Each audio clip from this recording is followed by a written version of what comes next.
dopamine reward system. Your brain doesn't want you to be happy, it wants you to chase happiness. This is the cruel architecture of the dopamine reward system, and understanding it changes everything about why pleasure feels so fleeting.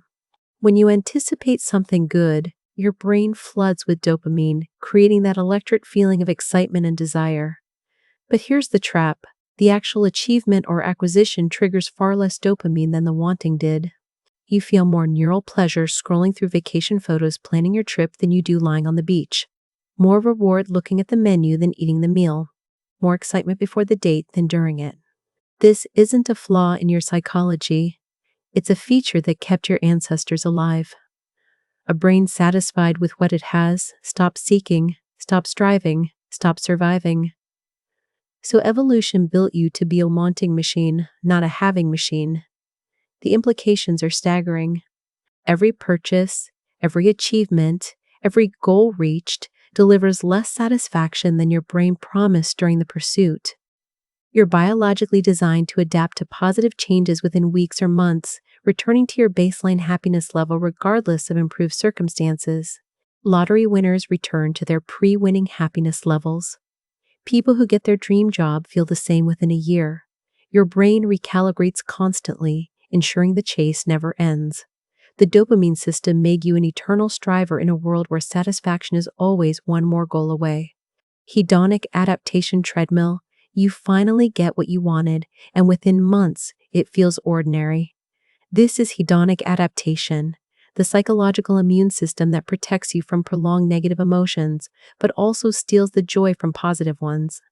Your brain is ruthlessly efficient at normalizing new circumstances, treating yesterday's luxury as today's baseline expectation. That new car, that promotion, that relationship, they all provided genuine happiness, spikes that your neural circuitry methodically eroded back to equilibrium. Studies tracking people through major life changes reveal a disturbing pattern. Both positive and negative events have smaller long-term impacts on happiness than anyone predicts.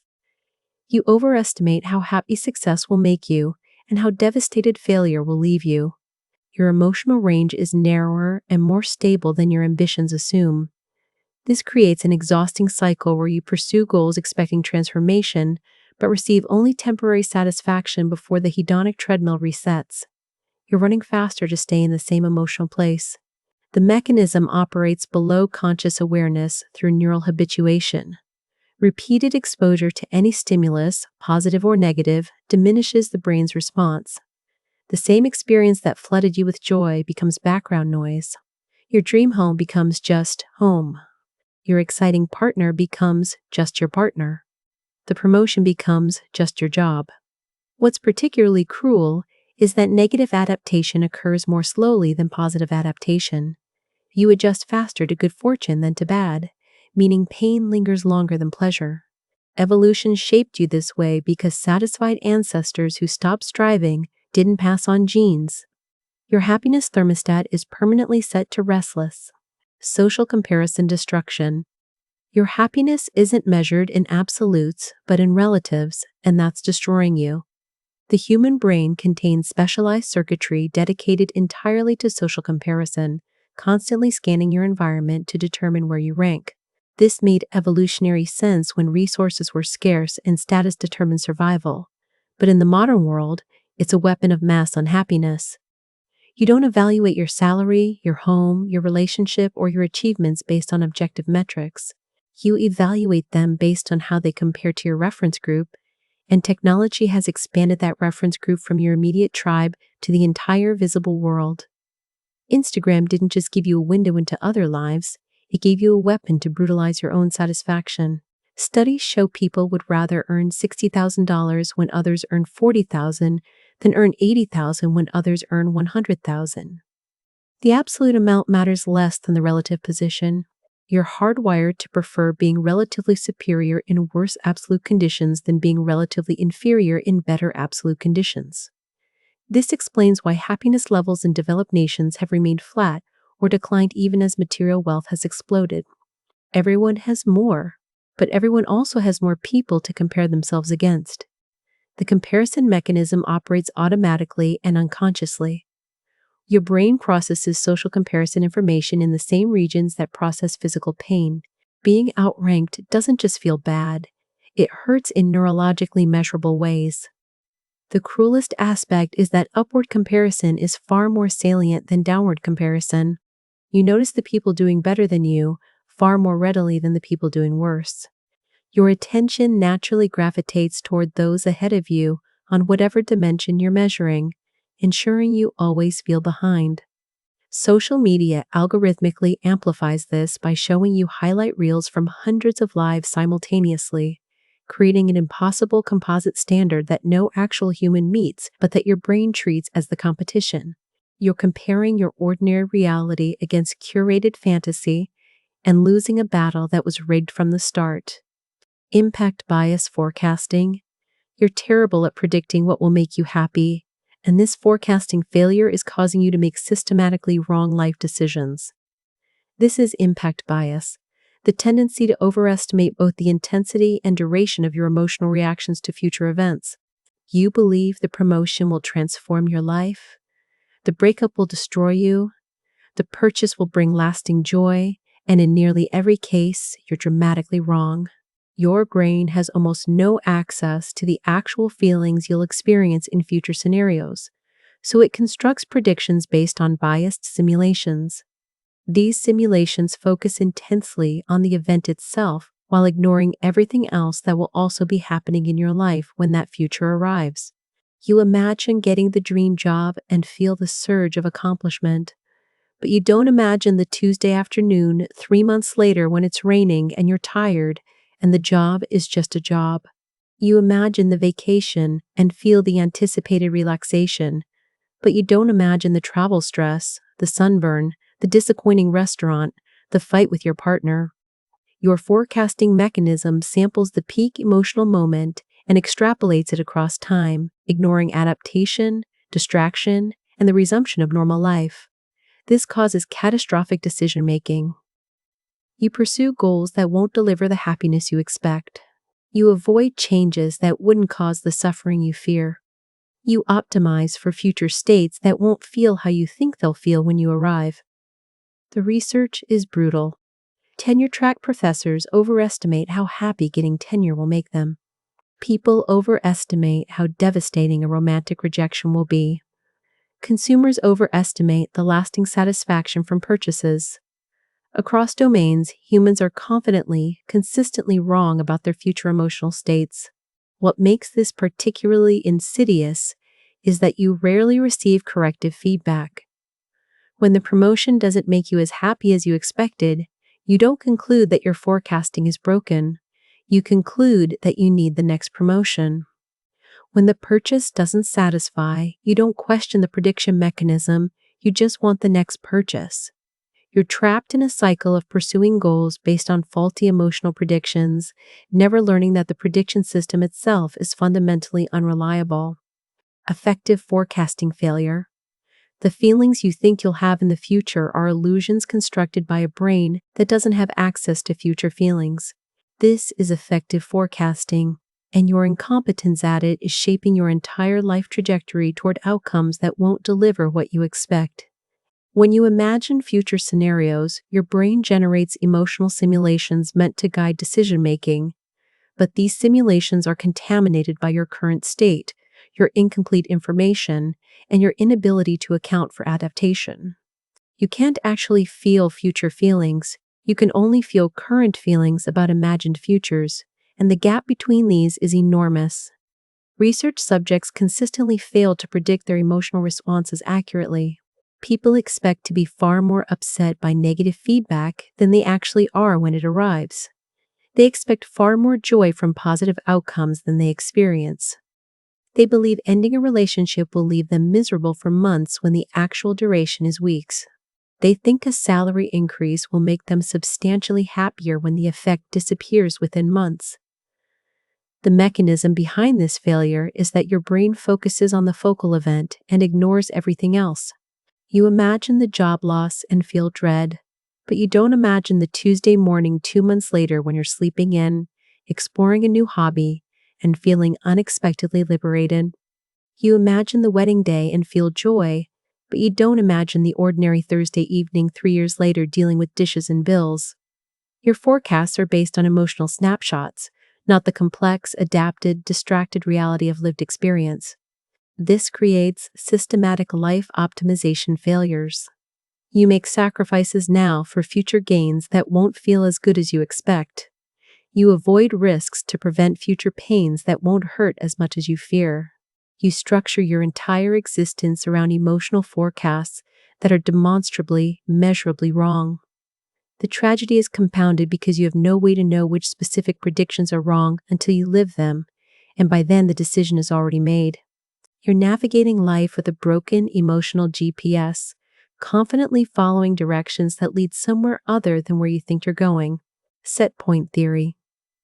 Your happiness level is genetically predetermined within a range you can't escape, and everything you're doing to feel better is fighting against biological destiny. Set point theory suggests each person has a baseline happiness level determined primarily by genetics, and life events create only temporary deviations before you return to your set point. Twin studies reveal that identical twins separated at birth report remarkably similar happiness levels despite vastly different life circumstances, while adopted siblings raised in the same household show happiness levels no more similar than strangers. This suggests that roughly 50% of your happiness variance is genetic, 30 to 40% is intentional activity, and only 10 to 20% is circumstances. The implications are devastating for how most people approach happiness. You're optimizing the smallest contributor while ignoring the largest. That promotion, that house, that relationship you think will change everything, they're fighting over 10 to 20% of the variance while your genes control 50%. You're born with a happiness thermostat, and most of what you do barely moves the needle.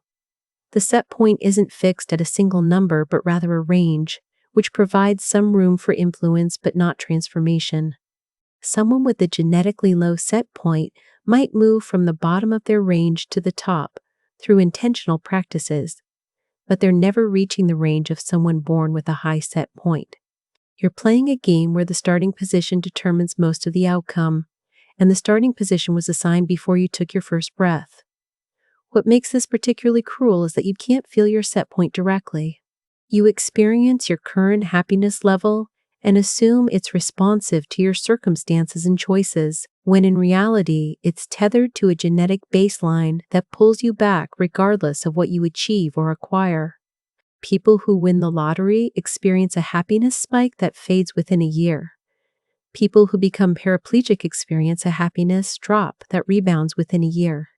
The set point reasserts itself with ruthless consistency, rendering most major life changes surprisingly irrelevant to long-term well-being. Focusing illusion trap. Nothing is as important as it seems when you're thinking about it, and this cognitive distortion is causing you to make terrible decisions about what matters. The focusing illusion is a cognitive bias where whatever you're currently attending to dominates your perception of its importance to your overall happiness. When you think about your salary, it seems crucial to your well-being. When you think about your living location, it seems crucial. When you think about your relationship status, it seems crucial.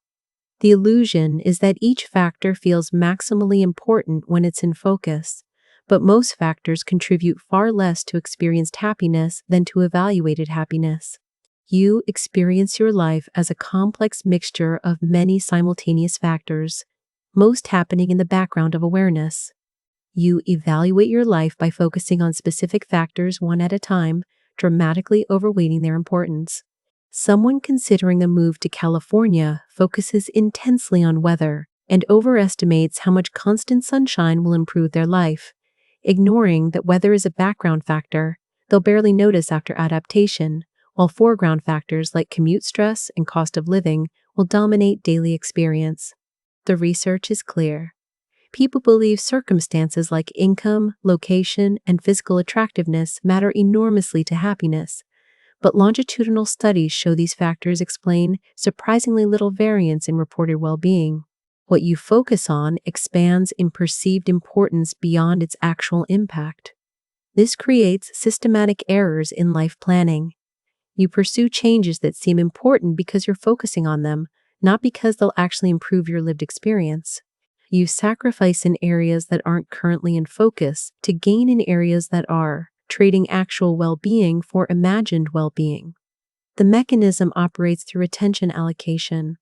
Human consciousness can only focus on a tiny fraction of experience at any moment, and whatever occupies that focus feels like the whole experience. When you're thinking about your car feels important. When you're not thinking about your car, it contributes almost nothing to your momentary happiness.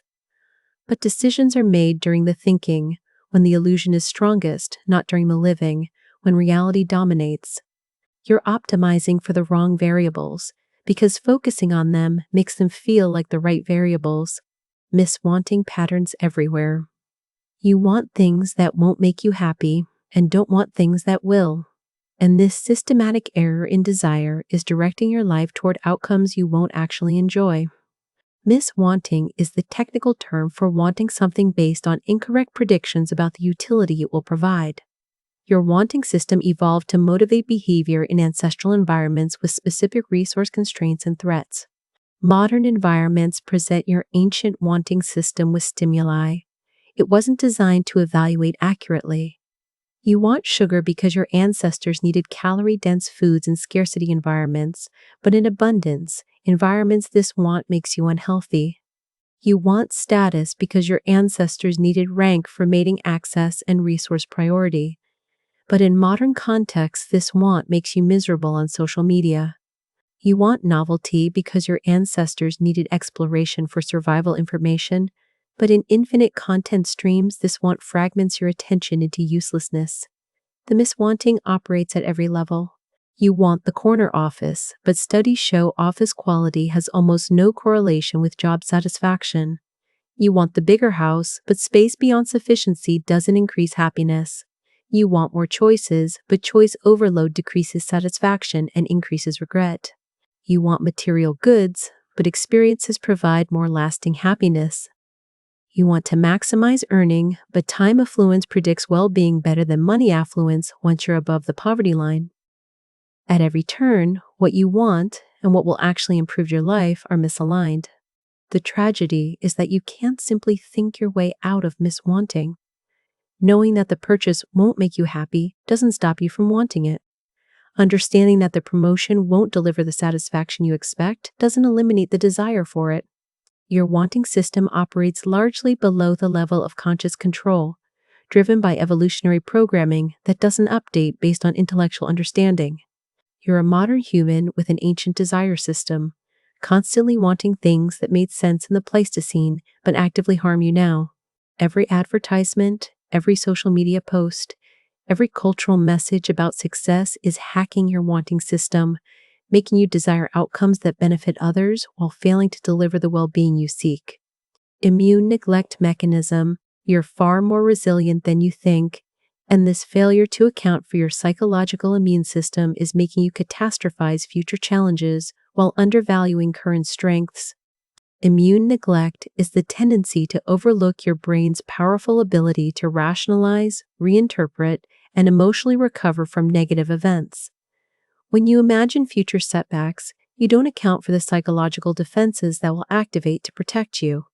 You imagine rejection without imagining the rationalizations you'll construct about why it wasn't the right fit anyway. You imagine failure without imagining the meaning you'll extract about lessons learned. You imagine loss without imagining the cognitive reframing that will help you adapt.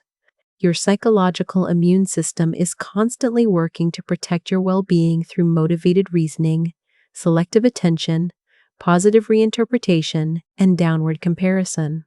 When something bad happens, you don't just experience it, you process it through these protective filters that minimize damage and accelerate recovery. But when you imagine future bad events, you imagine the event itself without the immune response, leading to vastly overestimated suffering. Studies show people predict they'll be devastated by breakups, job losses, and rejections that they actually recover from within weeks or months. The gap between predicted misery and actual recovery is enormous and consistent. Your immune system is working constantly but invisibly. which means you never see it operating and thus never account for it in predictions. This has profound implications for decision-making. You avoid risks because you overestimate the damage from potential failures. You stay in unsatisfying situations because you overestimate how hard change will be. You make conservative choices because you don't trust your ability to handle adverse outcomes, even though you've handled every adverse outcome you've encountered so far. The immune system isn't perfect. It can rationalize too much, leading to poor learning from mistakes. But in terms of emotional recovery, it's far more powerful than your conscious predictions account for. You're more anti-fragile than you believe, more capable of adaptation than you imagine, more resilient than you give yourself credit for. And this systematic underestimation is constraining your choices and limiting your life. Presentism contamination effect. Your current emotional state is contaminating your judgment about everything, and you don't even notice it happening. Presentism, also called the projection bias, is the tendency to project your current preferences, feelings, and states onto your future and past selves, assuming they want what you want now and feel what you feel now. When you're hungry, you overestimate how hungry you'll be tomorrow and overbuy groceries. When you're angry, you overestimate how angry you'll remain and send messages you'll regret. When you're tired, you can't imagine having energy for the commitment you made when you were rested. Your present self thinks it's the only self, that its preferences are stable preferences rather than temporary states. This causes systematic planning failures. You make commitments when motivated that you can't keep when you're not motivated. You turn down opportunities when you're satisfied that you'll desperately wish you'd taken when you're unsatisfied. You judge past decisions using current information and current emotional states, condemning past selves for not knowing what you know now or not feeling what you feel now. The mechanism is that mental simulation always occurs in your current state, using your current feelings as inputs. You can't simulate being different from how you currently are with any accuracy. When you're full, you can intellectually know you'll be hungry later, but you can't actually feel future hunger, so you underestimate it. When you're in a good mood, you can know intellectually that you get depressed, but you can't feel future depression, so you underestimate it. Every prediction, every plan, every evaluation is contaminated by present state. The research reveals this everywhere. Shoppers who are hungry buy more food than they'll actually consume.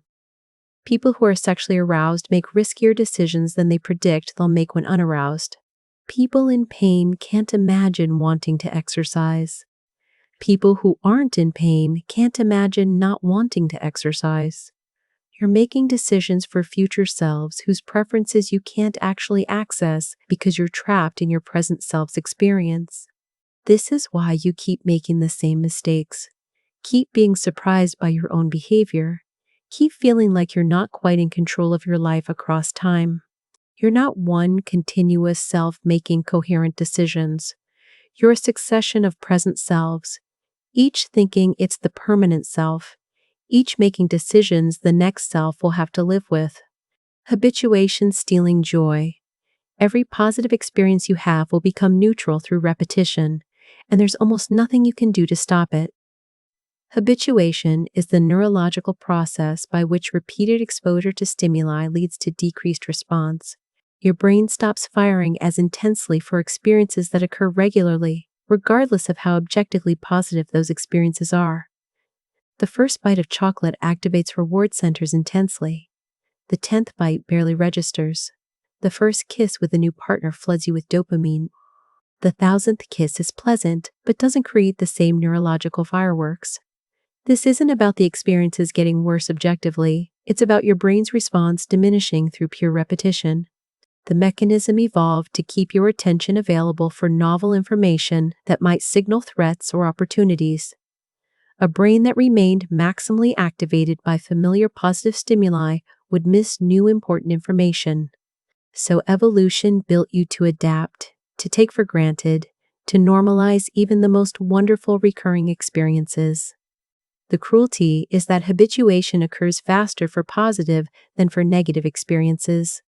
You adapt quickly to your nice home, your comfortable job, your loving relationship. You adapt more slowly to chronic pain, to a difficult living situation, to a frustrating commute. Your brain is biased toward noticing what's wrong rather than appreciating what's right, which made sense for survival but creates suffering and safety. The implications for happiness are devastating. Every source of joy in your life is subject to habituation. The things you worked hardest to achieve will become background conditions you barely notice. The relationship that once made your heart race will become familiar. The accomplishment that once filled you with pride will become just what you do. You're on a hedonic treadmill where positive experiences provide diminishing returns through repetition, while maintaining them requires continued effort. The only interventions that work are strategies that disrupt habituation through variety, intermittent exposure, or conscious attention practices. Taking breaks from positive experiences allows some neural sensitivity to recover. Actively savoring and noticing positive experiences can partially counteract automatic habituation, but these require effort and awareness most people don't apply, which means the default trajectory is for everything good in your life to slowly fade from consciousness into neutral background, while everything bad remains salient. Control illusions suffering. You have far less control than you think, and your inability to accept this is a primary source of your suffering. The illusion of control is the tendency to overestimate your influence over outcomes, to see patterns where there's randomness, to believe your actions matter more than they do.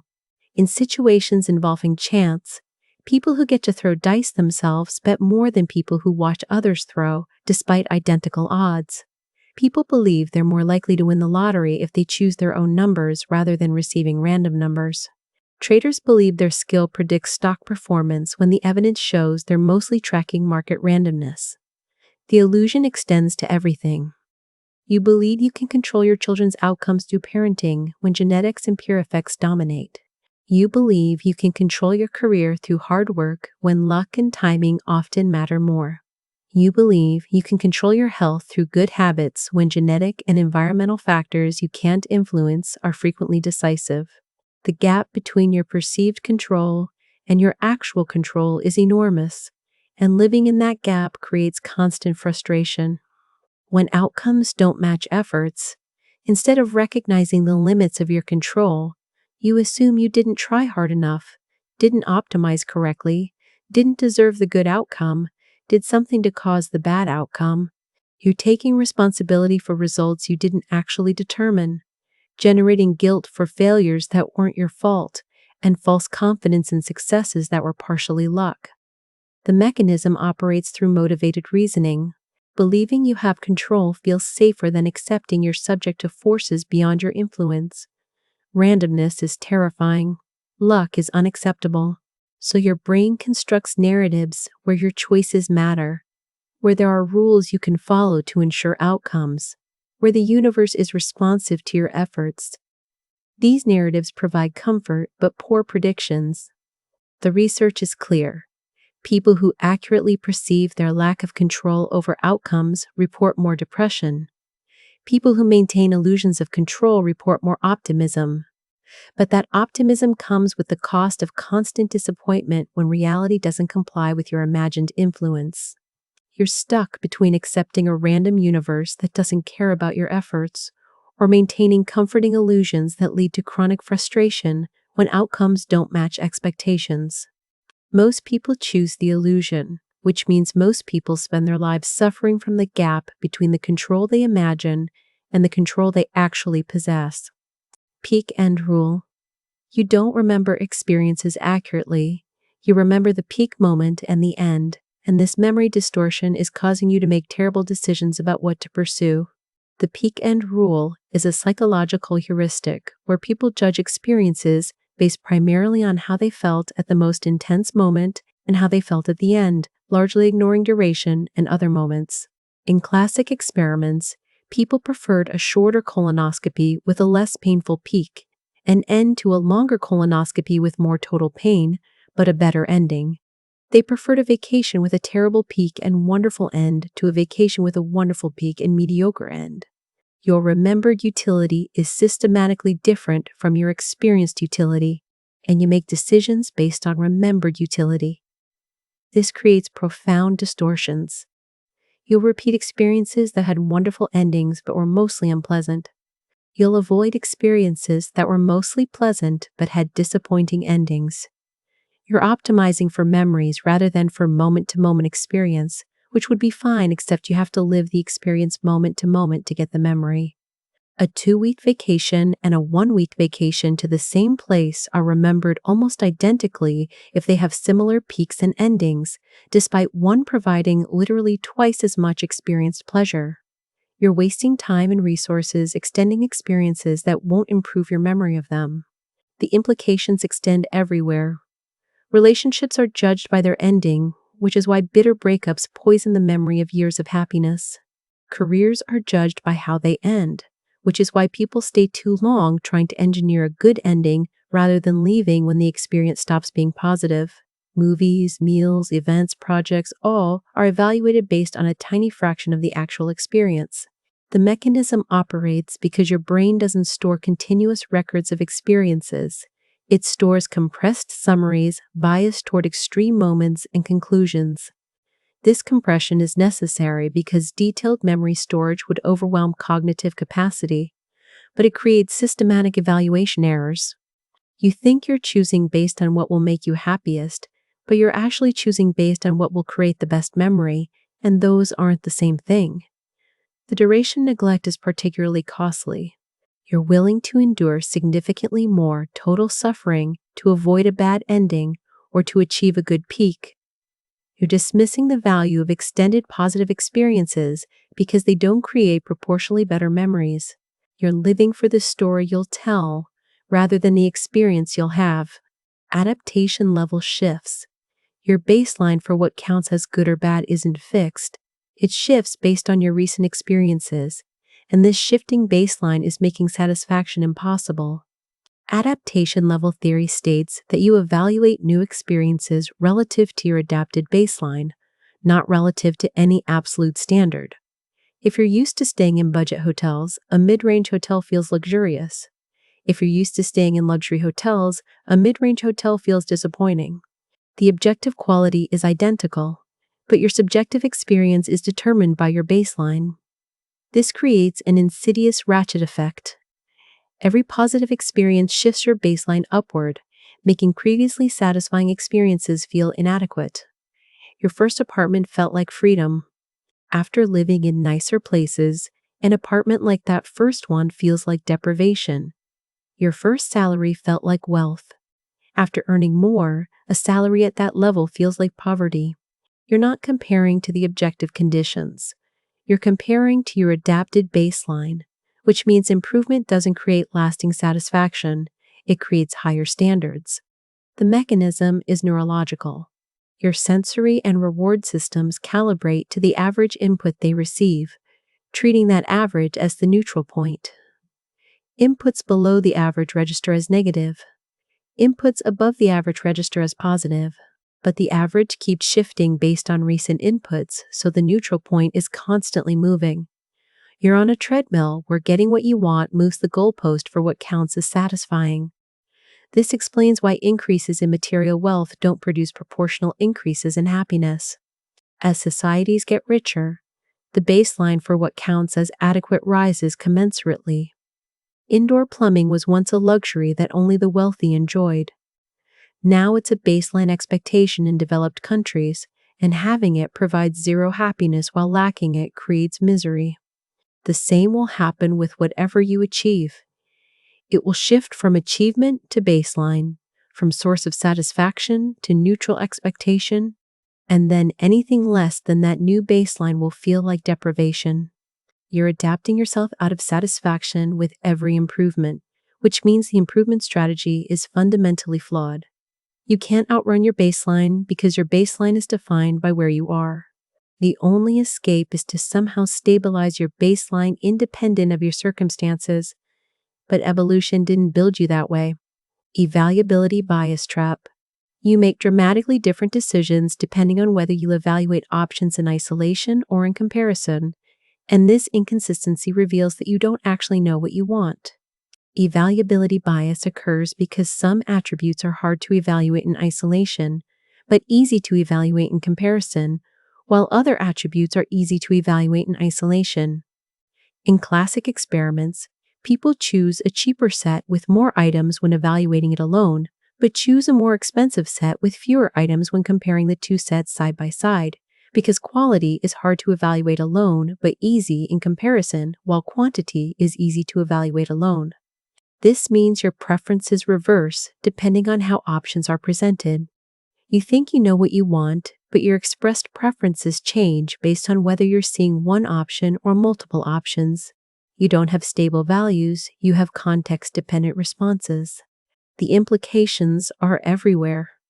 In isolation, you underweight attributes that are hard to evaluate like quality, meaning, and long-term value, while overweighting attributes that are easy to evaluate like price, quantity, and short-term benefit. When comparing options, you overweight whatever differs between them, even if those differences are objectively minor, while underweighting shared attributes, even if those attributes are objectively major. Your decisions are being driven by evaluation ease rather than actual importance. This is why you buy things you don't need when evaluating them in isolation, where the low price is salient and obvious, while the lack of usefulness is abstract and hard to evaluate. This is why you choose jobs based on salary differences that are easy to compare, while ignoring culture and meaning differences that are hard to compare. This is why you swipe right or left based on photos that are easy to evaluate while underweighting personality compatibility that's hard to evaluate. You're systematically misallocating attention to valuable attributes over important attributes. The mechanism is that your brain uses different processes for single option evaluation versus comparative evaluation. Comparative evaluation activates relative judgment processes that are highly sensitive to differences.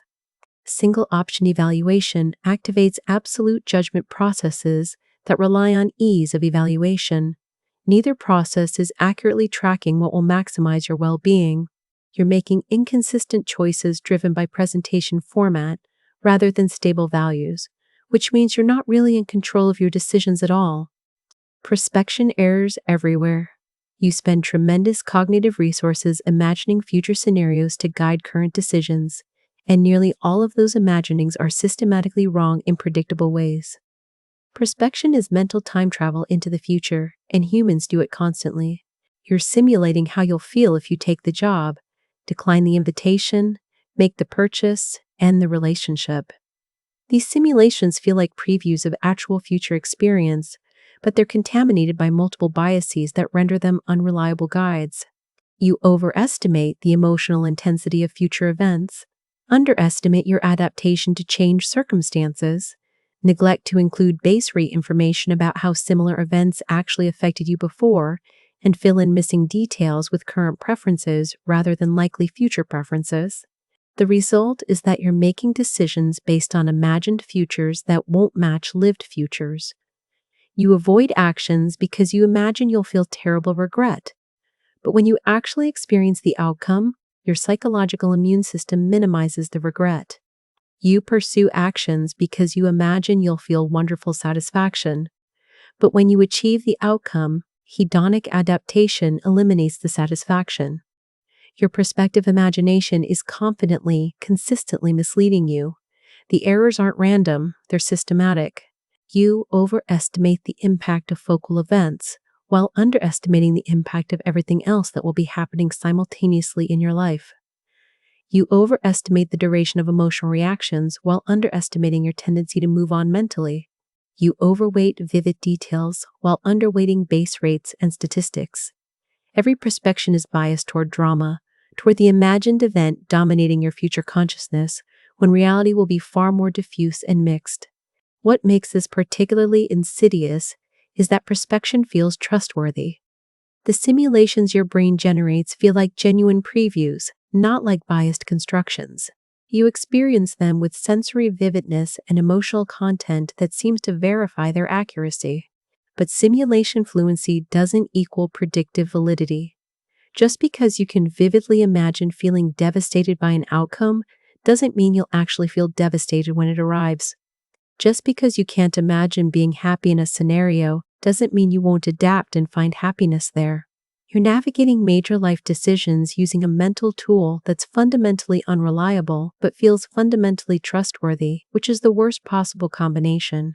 You'd be better off with either an accurate tool or a tool you knew to distrust, but instead you have an inaccurate tool you deeply trust.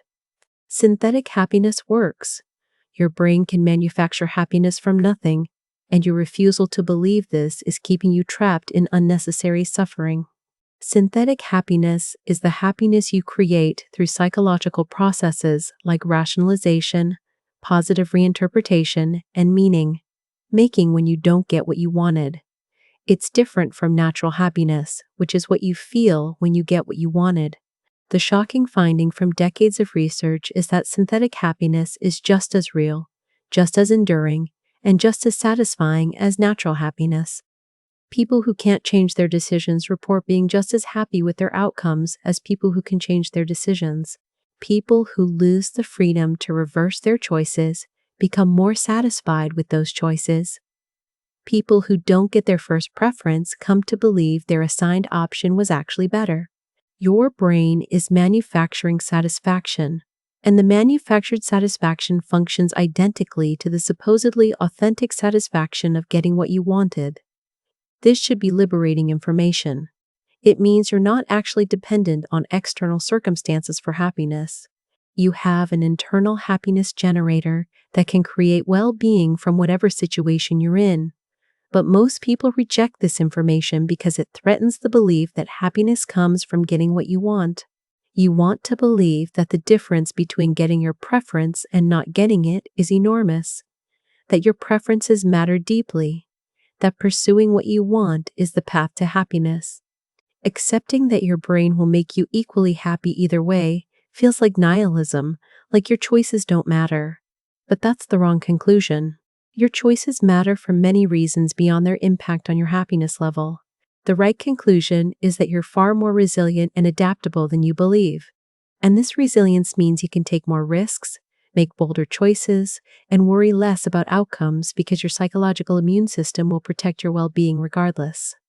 The mechanism is that your brain is constantly running processes to maintain psychological homeostasis. When you can't change reality, those processes change your perception of reality to make it acceptable. When you can't have what you want, those processes change what you want to match what you have. This isn't self-deception, it's self-protection, and it works. The resistance to accepting synthetic happiness stems from a deep cultural commitment to the idea that authentic happiness requires getting what you authentically want, but the evidence suggests this is simply false. Synthetic and natural happiness are indistinguishable in the experience, which means the difference you think exists between them is itself an illusion. Variety overestimation. You think you want variety, but what you actually want is the familiar, and confusing these two is making you less happy than you could be. People systematically overestimate their desire for variety when planning ahead, but prefer familiarity when making in-the-moment choices. In studies, people choosing snacks for future consumption select more variety than people choosing snacks for immediate consumption. People planning a series of experiences choose more variety than people experiencing them in real time. This happens because when you're planning, you're in a cold cognitive state stimulating the entire set of choices simultaneously, and in that simultaneous representation, variety seems appealing. But when you're actually consuming, you're in a hot experiential state, processing one choice at a time, and in that sequential experience, the comfort and predictability of familiarity is more satisfying. The gap between predicted desire for variety and actual preference for familiarity creates multiple problems. You commit to varied experiences when planning that you don't enjoy when living. You feel guilty for preferring the familiar, assuming you're being boring or uncreative. You force yourself to seek variety to match your self-image as someone who values new experiences, even though the actual experiences are less satisfying than familiar alternatives would be. This applies to everything from restaurants to vacation destinations to daily routines. The research shows that people are happier with more routine and predictability than they believe they'll be. Your planning self thinks you need constant novelty, but your experiencing self finds comfort, meaning, and satisfaction in the familiar. The mismatch creates a situation where you're organizing your life around variety to satisfy your self-concept, while your actual moment-to-moment experience would be better with more familiarity. The mechanism involves different psychological processes during planning versus experiencing. Planning activates comparison processes where you evaluate options relative to each other, making sameness seem redundant and variety seem optimal. Experiencing activates absolute evaluation, where you evaluate each moment on its own terms, making the familiar seem comfortable and the novel seem effortful. Neither process is wrong, but they're optimizing for different things, and your life is lived in experiencing mode even though it's planned in planning mode. The solution isn't to eliminate variety entirely. It's to recognize that you need far less variety than you think you need, and that building routines, traditions, and familiar patterns provides more well-being than the planning self predicts. Your experiencing self isn't boring for wanting the same coffee shop, the same vacation spot, the same evening routine. It's responding accurately to what actually feels good in the moment rather than what seems like it should feel good in the abstract. Distinction bias.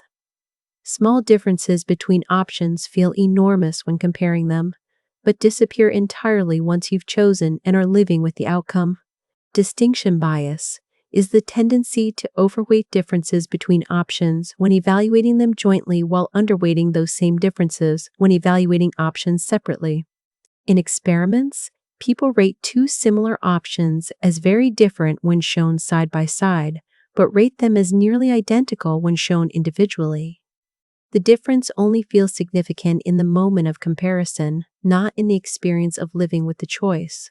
This bias is causing you to agonize over decisions that won't matter. You spend hours comparing products based on features that feel crucially important during the comparison, but that you'll never think about once you've made the purchase. You struggle to choose between job offers based on differences that seem massive in comparison, but that will fade to insignificance once you're actually doing the work. You delay decisions because you're trying to perfectly optimize along dimensions that won't affect your satisfaction. The mechanism is that comparison activates relative judgment processes that amplify differences to help you make a choice. Your brain needs to pick one option, so it exaggerates the differences between them to create a clear winner. But once the choice is made, you stop comparing, and without the comparison context, the differences that seemed so important simply disappear from your experience. You live with the choice in absolute terms, not relative terms, which means most of the factors you optimize for during the decision become irrelevant. This creates systematic time misallocation. You spend tremendous energy on decisions whose outcomes will be functionally equivalent in experienced happiness. You'd be better off choosing faster and spending the saved time on activities that actually improve well-being, but distinction bias makes you feel like every decision is crucial when most decisions are inconsequential. The research shows that people are equally happy with choices made quickly versus choices made after extensive deliberation for most consumer decisions, job choices, and relationship decisions. The extra deliberation feels necessary because the distinctions feel important. But the importance is an artifact of the comparison process, not a prediction of different life outcomes. You're being held hostage by differences that exist only in the moment of choosing and vanish completely in the moment of living. The freedom is in recognizing that most choices matter far less than they feel like they matter when you're making them, and that satisficing rather than maximizing is the rational strategy for almost everything. Effective misforecasting. Every emotional prediction you make about your future is wrong, and the cumulative effect of these errors is that you're living a life optimized for predicted feelings that don't match your actual feelings. Effective forecasting is predicting how you'll feel in future scenarios, and humans are systematically bad at it in multiple distinct ways. You overestimate intensity, believing you'll feel emotions more strongly than you actually will. You overestimate duration, believing emotions will last longer than they actually do. You neglect adaptation, failing to account for how quickly you'll adjust to changed circumstances. You focus on the wrong features, attending to salient details while ignoring the less salient factors that actually drive experience. Every single one of these errors is pushing your decisions away from what would actually maximize your well-being. You're avoiding risks to prevent intense suffering you won't actually feel. You're pursuing achievements to gain lasting satisfaction you won't actually maintain. You're making sacrifices for future gains that won't feel as valuable as you expect. You're optimizing for the wrong variables because your forecasts are identifying the wrong variables as important. The research documenting this is overwhelming. People predict devastation from breakups and experience manageable sadness. People predict transformation from achievements and experience temporary satisfaction. People predict lasting regret from mistakes and experience rationalized acceptance. People predict significantly different happiness levels across alternative life paths that research shows produce statistically indistinguishable well-being. Your forecasting isn't just slightly off, it's dramatically, reliably, directionally wrong. What makes this catastrophic is that these forecasts guide major life decisions. You choose careers based on predicted satisfaction. You choose relationships based on predicted fulfillment. You choose lifestyles based on predicted happiness. If the forecasts are wrong, the decisions are wrong, which means your entire life trajectory is based on faulty emotional predictions. You're navigating toward a target that doesn't exist at the coordinates your instruments report. The mechanism is that forecasting uses simulation, and simulations are biased by current state, incomplete information, and failure to represent adaptation and psychological immune responses. You simulate the focal event, but not everything else.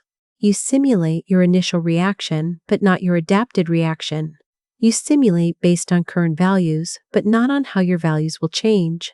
The solution isn't to stop forecasting, which is impossible since humans are compulsive mental time travelers.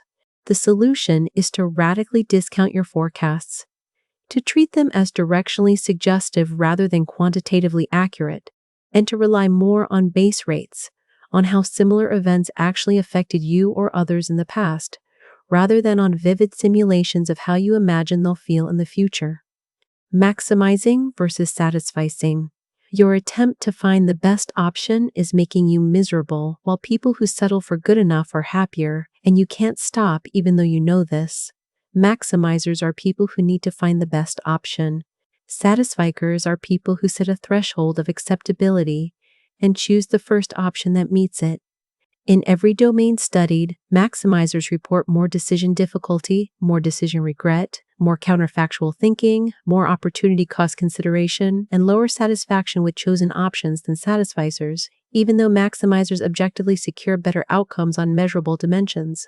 You work harder, search longer, choose better, and feel worse. The mechanism is that in a world of abundant options, finding the best is functionally impossible. For any choice you make, there are unchosen alternatives you didn't fully explore. The maximizer can never be certain they found the best option, which means every choice is haunted by the possibility of a better unchosen alternative. The satisficer chooses something good enough and stops searching, avoiding the psychological cost of unlimited comparison. The maximizer continues searching even after finding good options, accumulating opportunity costs and decision fatigue. The modern world is specifically designed to torture maximizers. Every product category has hundreds of options. Every life choice has countless variations.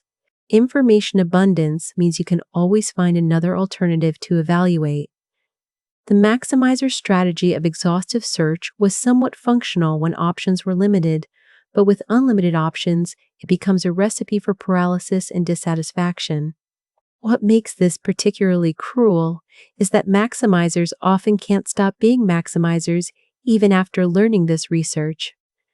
Knowing that satisficing produces better subjective outcomes doesn't change the deep psychological need to find the best option. The trait appears to be relatively stable and difficult to modify through conscious effort. You're trapped in a cognitive style that served you poorly in the modern environment, but that you can't simply decide to abandon. The partial solution is to satisfice about satisficing itself. You don't need to become a perfect satisficer. You just need to satisfy more than you currently do. Set explicit thresholds for decision importance. Use time limits for searches. Make irreversible commitments to reduce counterfactual thinking. Accept that better options exist and choose anyway. The goal isn't optimization. It's liberation from the optimization trap. Your sixth best choice that you feel good about delivers more well-being than your absolute best choice that you second-guess constantly. Duration neglect. You ignore how long experiences last when evaluating them, and this makes you choose brief, intense experiences over extended, moderate experiences, even though the extended experiences provide more total well-being. Duration neglect appears in every domain. People judge longer, painful medical procedures as worse than shorter. More painful procedures if the shorter procedure has a worse ending. People judge longer vacations as no better than shorter vacations if they have similar peaks and endings. People judge longer relationships as no more valuable than shorter relationships if they end similarly. You're discounting duration in your evaluations, which means you're throwing away free well-being. A 1-week vacation provides 7 days of experience. A 2-week vacation provides 14 days of experience. If both have similar peaks and endings, your memory-based evaluation treats them as equivalent, but your actual lived experience was literally twice as long in the 2-week version. You experience double the well-being, but remember approximately the same well-being, which means your memory is systematically undervaluing duration. The implications are profound because you make future decisions based on remembered evaluations, not on experience totals. If memory discounts duration, you'll systematically underinvest in extended experiences. You'll choose intense, brief experiences over moderate, extended experiences, even when the extended experiences provide more total positive feeling. You'll end experiences prematurely because you've hit a peak and want a good ending, throwing away additional positive time that won't improve the memory but would improve the experience. The mechanism is that memory stores compressed representations, not continuous records. The compression algorithm appears to weight peaks and endings heavily, while giving duration minimal weight. This makes evolutionary sense for avoiding repeated mistakes. You need to remember whether something was dangerous, not exactly how long it lasted, but it creates systematic errors when applied to evaluating positive experiences worth repeating. The research shows that people make better decisions when forced to think about experiences in real-time terms rather than summary memory terms. When asked how much time they spent happy during an experience rather than how happy the experience was overall, duration becomes salient and properly weighted. The intervention is to evaluate experiences based on experienced utility integrated over time, rather than on remembered utility collapsed across time. Count the hours of enjoyment, not just the peak enjoyment level. Your life is lived in moments that accumulate across duration, but your memory evaluates across peaks and endings. You need to learn to value time itself, not just the quality of particular moments within time, because the sum of moderate moments across extended duration often exceeds the sum of intense moments across brief duration, even though memory suggests otherwise. Contrast effects dominate. Your evaluation of everything is determined more by what you compare it to than by its objective qualities, and manipulating your comparison standards can transform your experience. Contrast effects occur when your perception of a stimulus is influenced by immediately preceding stimuli. Food tastes better or worse depending on what you ate before it. People appear more or less attractive depending on who you looked at before them. Salaries seem fair or unfair depending on what salary you heard about before evaluating yours. Your brain doesn't evaluate stimuli in absolute terms. It evaluates them relative to context, and the context is dominated by whatever came immediately before. This creates massive manipulation opportunities.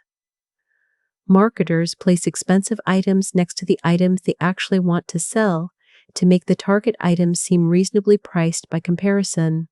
Negotiators make extreme initial offers to anchor the discussion at a range that makes their real target seem moderate. People sequence information to create favorable contrasts, putting their strong attributes after weak comparison points and their weak attributes after strong comparison points. Your happiness is being manipulated by contrast structures you don't control and often don't notice. What makes this particularly powerful is that contrast effects occur automatically below the level of conscious awareness. Knowing that the preceding stimulus is influencing your evaluation doesn't eliminate the influence. You still experience the target stimulus as objectively better or worse based on the contrast, even when you know intellectually that only the context changed. The mechanism involves neural adaptation, where your sensory and evaluative systems calibrate to recent inputs and treat those as the baseline for subsequent evaluation.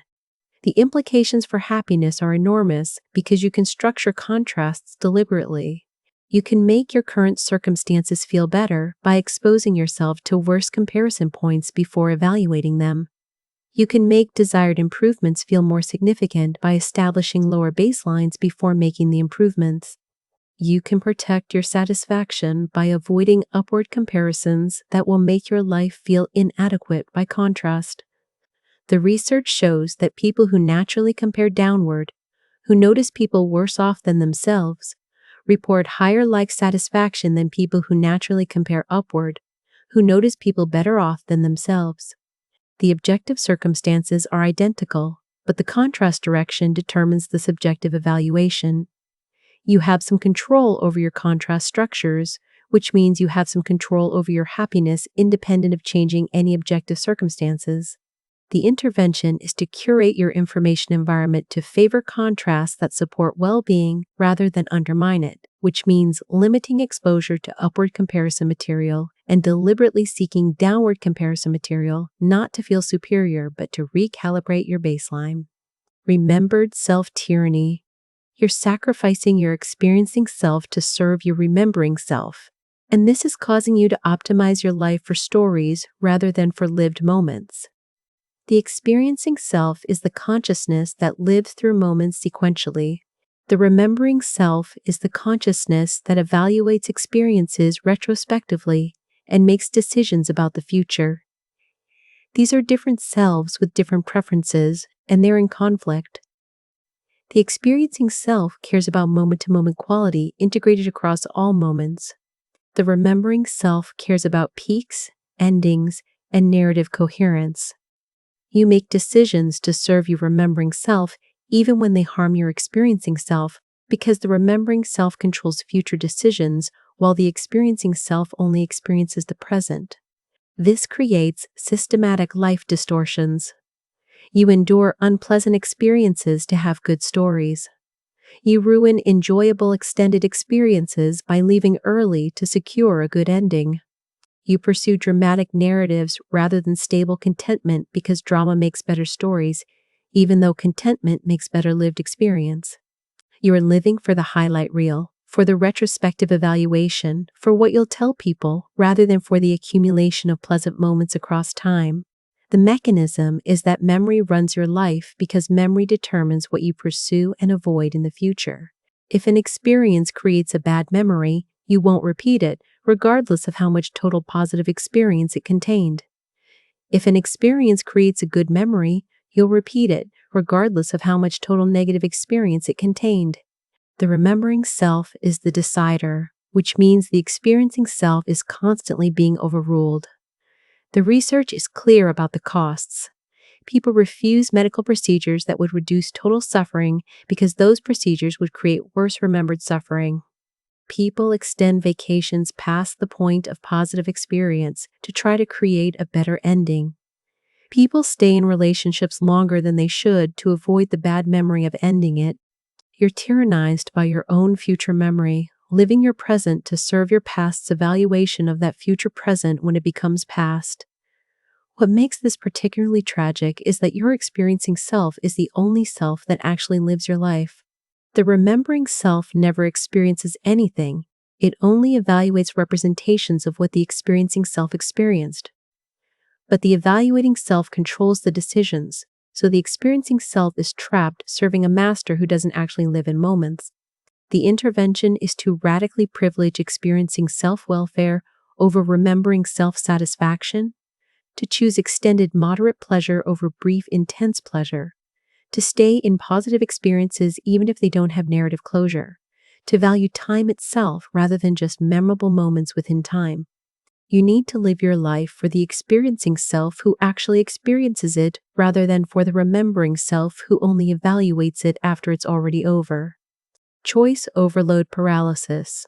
Having more options makes you less likely to choose at all and less satisfied with whatever you do choose, and modern life has drowned you in choices your psychology wasn't built to handle. Choice overload occurs when the number of options exceeds your cognitive capacity to evaluate them effectively. In classic experiments, people presented with 6 jam varieties were 10 times more likely to purchase than people presented with 24 varieties. More choices meant more browsing, but less buying and less satisfaction among buyers. This pattern repeats across domains.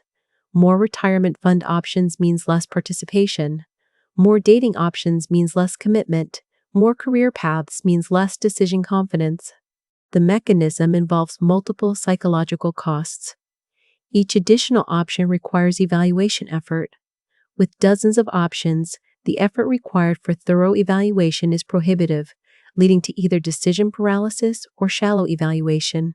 Each additional option increases opportunity cost, the value of unchosen alternatives. With dozens of options, every choice involves dozens of opportunity costs, making every decision feel like loss. Each additional option increases the probability of maximizing rather than satisficing, because surely one of these many options is optimal if only you search thoroughly enough. The abundance of choice activates perfectionism and makes good enough feel inadequate. The modern environment has exploded the number of options in every life domain. Infinite media content, hundreds of breakfast cereals, countless career specializations, endless potential romantic partners visible on dating apps. Your psychology evolved in environments with severely limited options where more choice generally improved outcomes. Now you're in environments with functionally unlimited options where more choice impairs outcomes. The result is decision fatigue, choice paralysis, chronic second-guessing, and pervasive dissatisfaction. What makes this particularly insidious is that people consistently believe more choice is better, even while experiencing worse outcomes from more choice. When asked, people say they want more options, larger assortments, greater variety. But when measured, their decision quality, decision speed, and decision satisfaction all decline with increased options. You want choice in theory but suffer from it in practice. The intervention is radical option restriction. Deliberately limit the choice sets you expose yourself to. Satisfice early and often. Use choice elimination heuristics that pare down options before serious evaluation begins. Recognize that any option chosen from a set of good enough options will be good enough, and that the difference between them matters far less than the time and energy saved by choosing quickly. You're drowning in choice, and the solution isn't to become a better swimmer but to get out of the water. Empathy gap. You can't accurately imagine what you'll want when you're in a different emotional or physiological state, and this makes you systematically unprepared for predictable changes in your own preferences. The hot-cold empathy gap describes the inability to predict how your preferences will change when you shift between hot emotional states and cold rational states. When you're sexually aroused, you can't imagine how risk-averse you'll be when unaroused. When you're full, you can't imagine how appealing junk food will be when hungry. When you're energized, you can't imagine how unmotivated you'll be when tired. Your current state feels like your stable state, and you make commitments based on current preferences that your future differently stated self won't endorse. This creates systematic planning failures. You commit to early morning activities when you're feeling energized, then cannot motivate yourself when groggy morning arrives. You commit to healthy eating when full, then cannot resist temptation when hungry. You commit to difficult conversations when calm, then cannot follow through when anxious. You're making promises your future self can't keep because you can't accurately simulate your future self's experience. The mechanism is that visceral states like hunger, pain, sexual arousal, fear, and fatigue dramatically alter preferences and decision-making, but these effects are largely invisible when you're not in the visceral state. You can intellectually know that hunger increases risk-taking or that arousal impairs judgment, but you can't feel the magnitude of these effects when you're not experiencing them. This means you consistently underestimate how much your preferences will change, which means you consistently fail to account for those changes in planning. The research shows this everywhere. People who aren't in pain underestimate how much pain will affect their decision-making. People who aren't addicted underestimate how much cravings will drive behavior. People in positive moods underestimate how much negative moods will impair functioning. The empathy gap isn't just between you and others, it's between your current self and your future differently stated selves. You lack empathy for your own future states, which makes you bad at planning for them. The intervention is to build in external constraints that compensate for predictable empathy gap failures. If you know you won't be able to resist temptation when hungry, don't rely on willpower. Control your environment to remove temptation before you're hungry. If you know you won't be able to motivate when tired, don't rely on motivation. Build systems and commitments that function without motivation. Your future self in a different state is effectively a different person with different values. You need to plan for that different person rather than assuming they'll share your current preferences. Prediction creep. Your brain is constantly making predictions about what will happen next. And when reality differs from predictions, you experience that difference as negative, even when the reality is objectively positive. Prediction error is the difference between what you expected and what you experienced. Your brain processes prediction errors as significant information requiring attention and response. Negative prediction errors, when reality is worse than predicted, are processed as threats. But here's the cruel part. Positive prediction errors, when reality is better than predicted, create surprisingly little positive affect because your brain quickly updates its predictions to the new reality level and begins expecting that level going forward. This creates an asymmetry where disappointment from negative prediction errors is more intense and lasting than pleasure from positive prediction errors. The mechanism is that prediction serves to allocate attention efficiently. Your brain predicts the expected pattern and only brings to conscious attention the deviations from that pattern. This works beautifully for threat detection, but terribly for happiness. Positive events that you expected produce minimal prediction error and thus minimal conscious pleasure. Positive events that you didn't expect produce large positive prediction errors, but then rapidly shift your expectations such that continuation of those positive events produces minimal ongoing pleasure. You adapt to the good, returning your prediction error to zero, which returns your pleasure to baseline. What makes this devastating is that prediction creep is automatic. Every positive experience updates your predictions, raising the baseline for what you expect going forward. Your first luxury vacation creates a prediction error that makes budget vacations feel disappointing forever after. Your first high salary creates a prediction error that makes that salary level feel necessary forever after. Every positive experience shifts your predictions upward, ensuring that the same experience provides less pleasure the second time and zero pleasure once it becomes expected. You're trapped in a system where positive experiences self-undermine through prediction updating. The intervention is to deliberately protect prediction levels, to actively resist updating predictions upward when positive events occur, to consciously maintain low expectations as a strategy for maximizing positive prediction errors. This feels psychologically unnatural because aspiration and ambition pull predictions upward, but maintaining low predictions is the key to sustainable positive affect. When you expect little and receive anything, you experience positive prediction error. When you expect much, even good outcomes feel disappointing if they fall short of predictions. You're better off with low predictions and positive surprises than with high predictions and accurate or negative prediction errors. CONSTRUAL level mismatch. You think about near future events concretely and far future events abstractly, and this creates systematic inconsistencies in your planning where abstract ideals dominate distant decisions while concrete obstacles dominate near decisions. CONSTRUAL level theory states that psychological distance, whether in time, space, or social realm, affects how abstractly or concretely you represent events. Distant events are represented abstractly, focusing on high-level features like goals, values, and ideals. Near events are represented concretely, focusing on low-level features like procedures, obstacles, and details. This creates a pattern where you commit to future actions based on abstract desirability when they're distant, then fail to follow through based on concrete feasibility when they're near. You commit to the distant conference because it sounds intellectually exciting, the abstract representation. You cancel the near conference because the travel is exhausting, the concrete representation. The abstract representation dominated when the event was distant. The concrete representation dominates when the event is near. But you didn't account for how the representation would change, so the commitment you made and the experience you have are based on different mental models. This creates systematic overcommitment to future activities. When scheduling something 2 months away, you focus on whether it aligns with your values and goals, the abstract level. When the event arrives, you focus on whether you feel like doing it given your energy level and competing demands, the concrete level.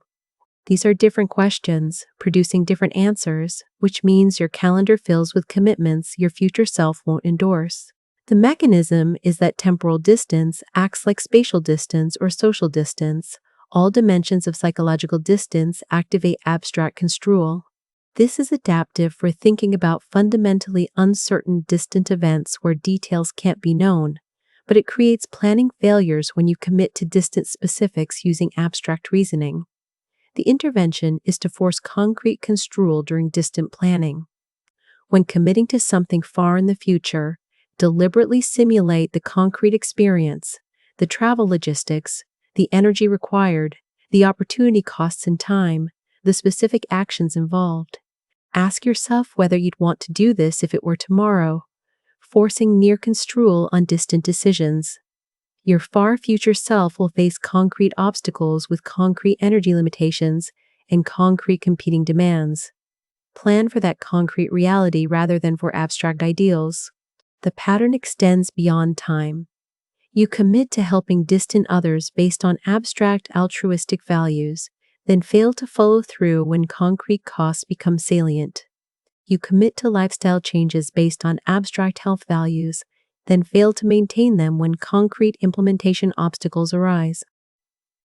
The mismatch between construal levels at commitment versus execution ensures that your actions drift from your ideals despite sincere intentions.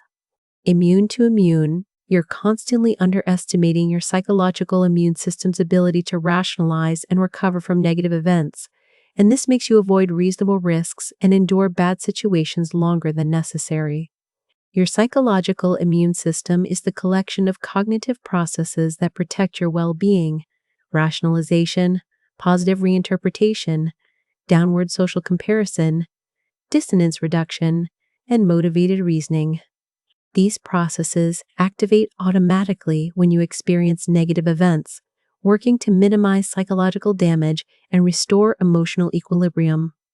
They're remarkably effective, which is why people recover from breakups, job losses, rejections, and failures far faster than they predict. But you can't see these processes working because they operate unconsciously, which means you can't account for them when predicting future distress. When you imagine getting rejected, you imagine the rejection, but not the rationalizations you'll construct about why it wasn't the right fit anyway. When you imagine failing, you imagine the failure, but not the meaning-making processes that will extract lessons and growth. When you imagine loss, you imagine the loss, but not the cognitive reframing that will help you adapt. Your predictions are undefended, while your actual experience will be defended by powerful psychological immune responses. The gap creates two systematic errors. First, you avoid risks because you overestimate how much failure will hurt. You imagine rejection without imagining rationalization, so you avoid asking. You imagine loss without imagining adaptation, so you avoid trying. Your risk aversion is calibrated to undefended suffering, but your actual experience will be defended suffering, which is much less severe. Second, you endure bad situations because you underestimate how well you'd adapt to change. You stay in unsatisfying relationships or jobs because you imagine leaving as devastating, not accounting for how quickly your immune system would help you reconstruct a narrative where leaving was the right choice and the situation you left was actually worse than you were admitting. The mechanism is immune neglect, the failure to account for psychological immune responses when predicting future effect. The intervention is to trust your resilience more than you naturally do. You've survived every difficult thing that's happened to you. Your immune system has protected you from every past threat. There's no reason to expect it will fail for future threats, yet you consistently predict it will. When making decisions, discount your predicted emotional distress because your prediction doesn't include the immune responses that will actually shape your experienced distress. You're more anti-fragile than you believe, more capable of recovery than you imagine, more protected by your own psychology than you account for. The risks you're avoiding probably wouldn't hurt as much as you think. The changes you're dreading probably wouldn't devastate as much as you fear. Your immune system will protect you, but only if you give it challenges to defend against. Attention residue killing. When you switch tasks, part of your attention remains stuck on the previous task, and this invisible residue is destroying your cognitive performance and your well-being. Attention residue is the phenomenon where your attention doesn't fully transition when you switch tasks. Part of your cognitive capacity remains allocated to the previous task, even as you attempt to focus on the new task. This creates divided attention where you're less effective at both tasks than you would be with full attention on either one. The more you switch between tasks, the more residue accumulates, fragmenting your attention across multiple partially attended tasks and leaving you fully focused on none. The research shows that even brief interruptions create substantial residue that persists for long periods. Checking email for 2 minutes leaves attention residue that impairs performance on subsequent cognitive tasks for up to 20 minutes. Taking a call during focused work leaves residue that reduces work quality for the remainder of the session. Every interruption, every task switch, every divided attention moment creates residue that leaks cognitive capacity. The modern environment is specifically designed to maximize attention residue through constant interruption, notification, and context switching. You're expected to respond to messages immediately, to monitor multiple communication channels, to switch between tasks fluidly. But your brain doesn't switch fluidly, it switches with residue, which means every switch makes you worse at everything. The mechanism involves working memory limitations and attention control systems. When you're working on a task, related information loads into working memory and attention systems orient toward task-relevant stimuli. Switching tasks requires clearing the old information and loading new information, but the clearing is incomplete. Fragments of the old task remain activated, consuming working memory capacity and pulling attention back toward the previous context. This is why you find yourself thinking about emails while trying to focus on deep work, or thinking about work conversations while trying to be present with family. The residue pulls your attention back to unfinished business. The intervention is radical task batching and interruption elimination. Instead of switching between tasks fluidly throughout the day, create extended periods of single task focus. Batch similar tasks together to minimize context switching. Eliminate interruptions during focus periods to prevent residue creation. The cost of switching is far higher than you intuit because the residue is invisible. You can't feel your diminished capacity. You just experience the work as harder and the results as worse without understanding why. The reason is that part of your attention is elsewhere, stuck on previous tasks, creating a permanent state of divided attention that prevents peak performance and prevents the deep focus where well-being and flow emerge. Implementation intention failure. You set goals without specifying the concrete when, where, and how of implementation, and this vagueness is why 90% of your goals fail. Implementation intentions are specific plans that link situations to goal. Directed responses. If situation X occurs, then I will perform response Y. They're dramatically more effective than goal intentions alone. I intend to achieve goal Z. The research shows that adding implementation intentions to goals roughly doubles success rates across domains from exercise to studying to voting.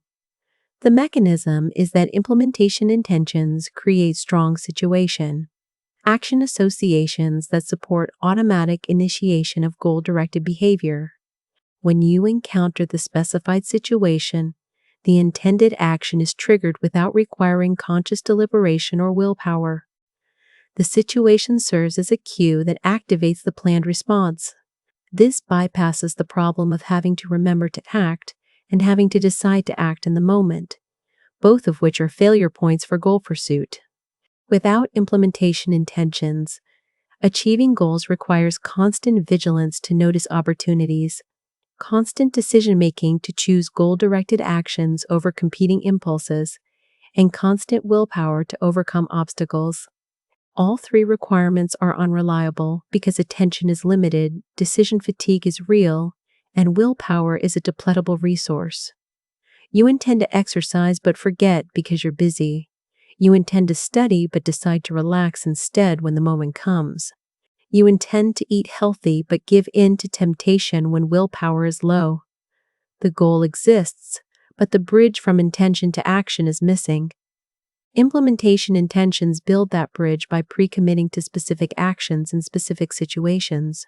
I will exercise at my gym at 6 a.m. on Monday, Wednesday, Friday becomes a plan that can execute automatically when the situation occurs.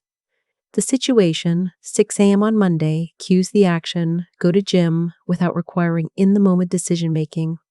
What makes this particularly powerful is that implementation intentions work even when motivation is low.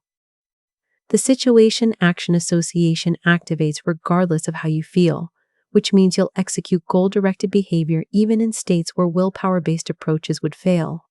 You don't need to feel like exercising at 6 a.m. You just need the implementation intention to trigger the behavior. The intervention is to convert every goal into implementation intentions. Don't say I want to be healthier, say I will eat a salad for lunch every Monday, Wednesday, Friday at noon. Don't say I want to read more, say I will read for 30 minutes every night at 9 p.m. in my bedroom. Don't say I want to save money, say I will transfer $200 to savings every Friday when I receive my paycheck. The specificity creates situation-action, links that bypass the need for constant motivation and decision-making. Your goals fail, not because you don't want them, but because you haven't built the specific situational scaffolding that makes action automatic. Sunk cost fallacy? You're throwing good money and time after bad because you can't accept that past investments are irrelevant to optimal current decisions, and this backward-looking reasoning is trapping you in terrible situations. The sunk cost fallacy is continuing an endeavor because of previously invested resources, even when continuing is no longer optimal. You stay in a failing business because you've already invested so much.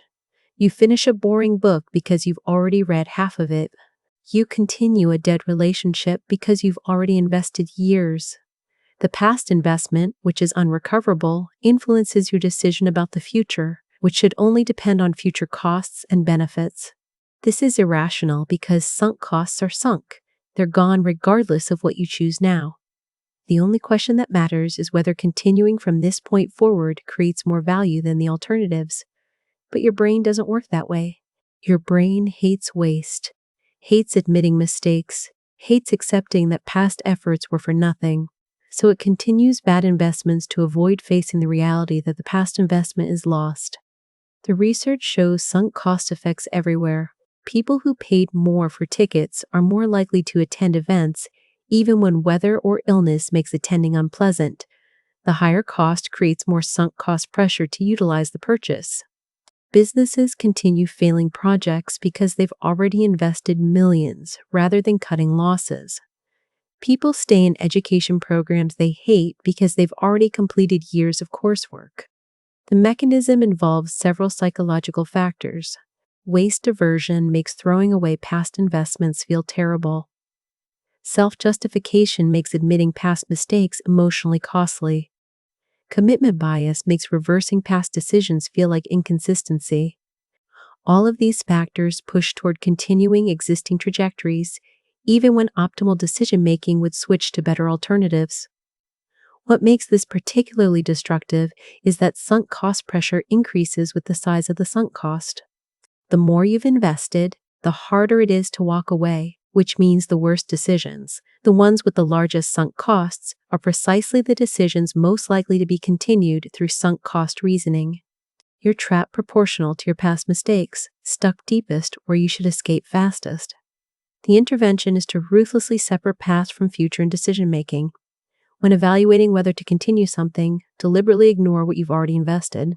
Ask only, given where I am now, is continuing the best use of my future resources compared to available alternatives? If no, quit, regardless of how much you've sunk. The past is gone. Your only control is over the future. Sunk costs are trying to make you sacrifice good future outcomes to validate bad past decisions, which just converts one mistake into two mistakes. Walk away from sunk costs before they drag you deeper into holes you should climb out of. Negative information weight. Your brain weights negative information far more heavily than positive information, and this asymmetry is making you see the world as worse than it is and miss opportunities for improvement. Negativity bias is the tendency for negative information to have greater psychological impact than positive information of equal intensity. One negative comment outweighs 10 positive comments. One bad experience ruins a vacation. One failure overshadows 10 successes.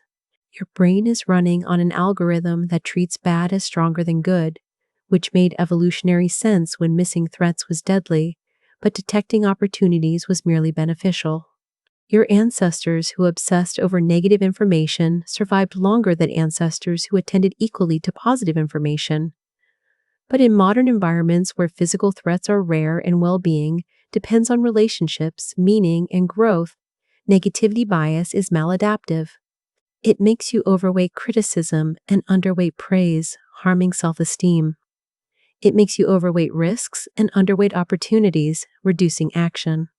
It makes you overweight bad news and underweight good news, distorting worldview. The research quantifies the asymmetry. It takes roughly 5 positive interactions to counterbalance one negative interaction in relationships. Negative impressions form faster and are more resistant to change than positive impressions. Negative events have larger and longer-lasting effects on mood than positive events. Your brain is running a negative detection system that amplifies bad information and minimizes good information, creating a systematically pessimistic view of reality. The mechanism involves multiple neural systems. The amygdala responds more strongly to negative than positive stimuli. Attention automatically orients toward negative information more than positive information. Memory encodes and retrieves negative information more readily than positive information. Every system is biased toward detecting, attending to, remembering, and weighing negative information more heavily than positive information. This creates several systematic errors. You remember failures more vividly than successes, leading to underconfidence. You notice criticism more than praise, leading to distorted self-perception. You focus on problems more than possibilities, leading to negative problem-saturated worldviews. You anticipate bad outcomes more readily than good outcomes, leading to anxiety and risk aversion. The world isn't as bad as your negativity-biased brain reports, but you can't directly perceive this because the bias operates at the perception level. The intervention is deliberate practice in noticing and weighting positive information. Actively search for positive aspects. Explicitly count positive events. Deliberately savor good experiences. Consciously practice gratitude. None of this comes naturally because your brain isn't built for it, which is exactly why it requires intentional effort. You need to manually counterbalance the automatic negativity bias by effortfully amplifying positive information until the weighted representation approximates reality rather than skewing negative. Comparison is theft. Social comparison is stealing your happiness, and technology has turned theft into industrial-scale robbery by expanding your comparison set from dozens to millions. Social comparison theory states that you evaluate yourself by comparing yourself to others. This is inescapable. Your brain contains dedicated circuitry for social comparison that activates automatically. What's changed isn't the mechanism but the scale. Historically, you compared yourself to your immediate social circle, maybe 100 people. Now you compare yourself to everyone on social media, everyone in media, everyone visible in global information systems. Your brain is running comparison algorithms designed for small groups on datasets of millions, and the result is universal inadequacy. The mechanism creates suffering through several routes. Upward comparison, comparing yourself to people better off, creates envy and inadequacy. You see someone more successful, more attractive, more happy, and feel worse about yourself. Downward comparison, comparing yourself to people worse off, creates temporary relief but also anxiety about falling to that level. Lateral comparison, comparing yourself to similar others, creates competition and status anxiety. Every direction of comparison has costs. What makes modern social comparison particularly toxic is that you're comparing your ordinary reality against curated highlight reels. Everyone posts their best moments, creating a composite, impossible standard where you seem to be the only person not living an amazing life. You know intellectually that social media is highlight reels, but your emotional comparison systems don't adjust for this. They process the images as data about how others live and conclude you're falling behind. The research is brutal. Social media use correlates strongly with depression, anxiety, and low life satisfaction. The more time spent on social platforms, the worse people feel about their own lives. The mechanism is social comparison, creating upward contrasts that make your life seem inadequate by comparison. Every scroll is 1,000 comparisons, each one finding you wanting in some dimension. The intervention is radical comparison diet. Reduce exposure to comparison material, especially social media, and when comparing is unavoidable, force downward or lateral rather than upward comparison. Notice people struggling like you rather than people succeeding beyond you. Notice your progress rather than others' positions. The goal isn't to eliminate comparison, which is neurologically impossible, but to control what you compare against because your happiness depends more on your reference group than on your objective circumstances. Effective adaptation speed. You adapt to positive changes faster than you adapt to negative changes, which means the emotional math of life is rigged against you, and pursuing improvements delivers less benefit than avoiding declines. Effective adaptation, also called hedonic adaptation, occurs at different rates for positive and negative events. Studies tracking people through major life changes show that happiness spikes from positive events like marriage or promotion return to baseline within months to a year, while happiness drops from negative events like unemployment or disability persist much longer, sometimes years. The asymmetry is consistent across event types. You adapt fast to good, slow to bad, which means good events provide temporary happiness boosts, while bad events create prolonged happiness deficits. The mechanism involves multiple systems. Positive events activate reward learning systems that quickly incorporate new benefits as expectations, shifting the baseline upward and eliminating the boost. Negative events activate threat systems that maintain vigilance, resisting downward baseline shifts and keeping the negative affect active. Evolution shaped you to preserve gains quickly so you could pursue more while tracking threats persistently so you could avoid them. This served survival but creates unhappiness in environments where threats are rare and gains are common. The implications are that loss aversion is rational from a happiness perspective. Losing something hurts more and longer than gaining something helps.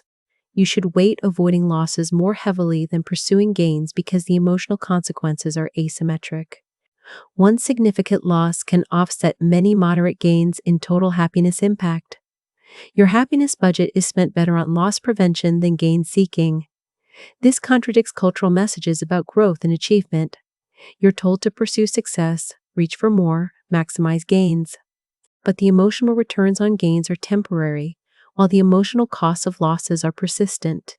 You'd be happier with a defensive strategy that protects what you have than an offensive strategy that seeks more. The challenge is that modern life requires some risk-taking. and risk-taking involves loss probability. You can't eliminate all loss risk without eliminating all gain possibility. The intervention is to appropriately weight losses, to recognize they'll hurt more and longer than you naturally predict, and to make decisions that reflect the actual asymmetric emotional consequences rather than the symmetric logical analysis. Don't pursue risky gains that threaten secure existing goods unless the expected value dramatically favors the risk, because your emotional calculus needs to account for adaptation speed asymmetries that logical expected value calculations ignore. Optimism, bias, blind. You believe you're less likely than average to experience negative events and more likely than average to experience positive events, and this systematic overconfidence is causing you to underprepare and take excessive risks. Optimism bias, also called unrealistic optimism, appears in comparative judgments where people rate their personal risk as lower than the risk faced by similar others. Most people believe they're less likely than average to get divorced, develop cancer, be in an accident, lose their job, or experience any negative outcome. Most people also believe they're more likely than average to succeed professionally, have a happy marriage, live a long life, or experience any positive outcome. Statistically, everyone cannot be better than average, which proves the judgment is biased. The mechanism involves several cognitive processes. You have more detailed knowledge about your own situation than about other situations, and the additional detail highlights ways you're different and potentially safer.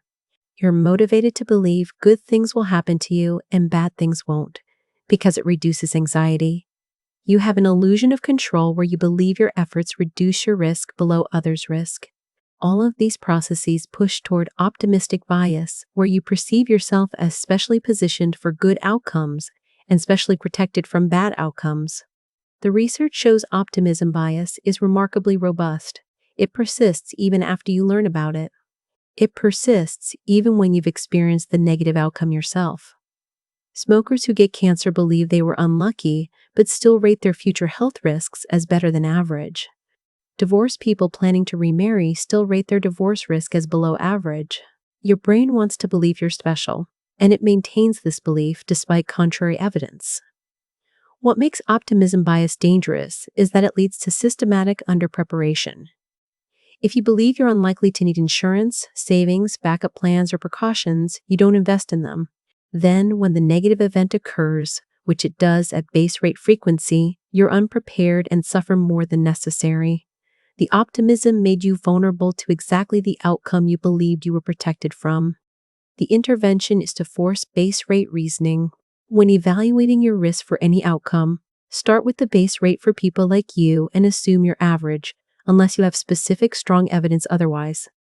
Don't rely on vague feelings of being different or special. Use actual statistical evidence of risk factors and protective factors. Your subjective sense that bad things won't happen to you is exactly that, a subjective sense, not a reliable prediction. The base rate is more informative than your optimistic intuition. Self-consistency trap. You feel compelled to act consistently with your past self even when your past self made bad decisions, and this commitment to consistency is locking you into trajectories you should escape. Commitment and consistency bias is the tendency to honor past commitments and maintain consistency with past statements, beliefs, and actions, even when those past positions no longer serve you. Once you've publicly committed to something or identified with a position, you feel psychological pressure to remain consistent, which makes changing your mind, admitting mistakes, or pivoting to better alternatives emotionally costly. The mechanism involves self-image and social image. Changing positions feels like admitting you were wrong, which threatens self-esteem.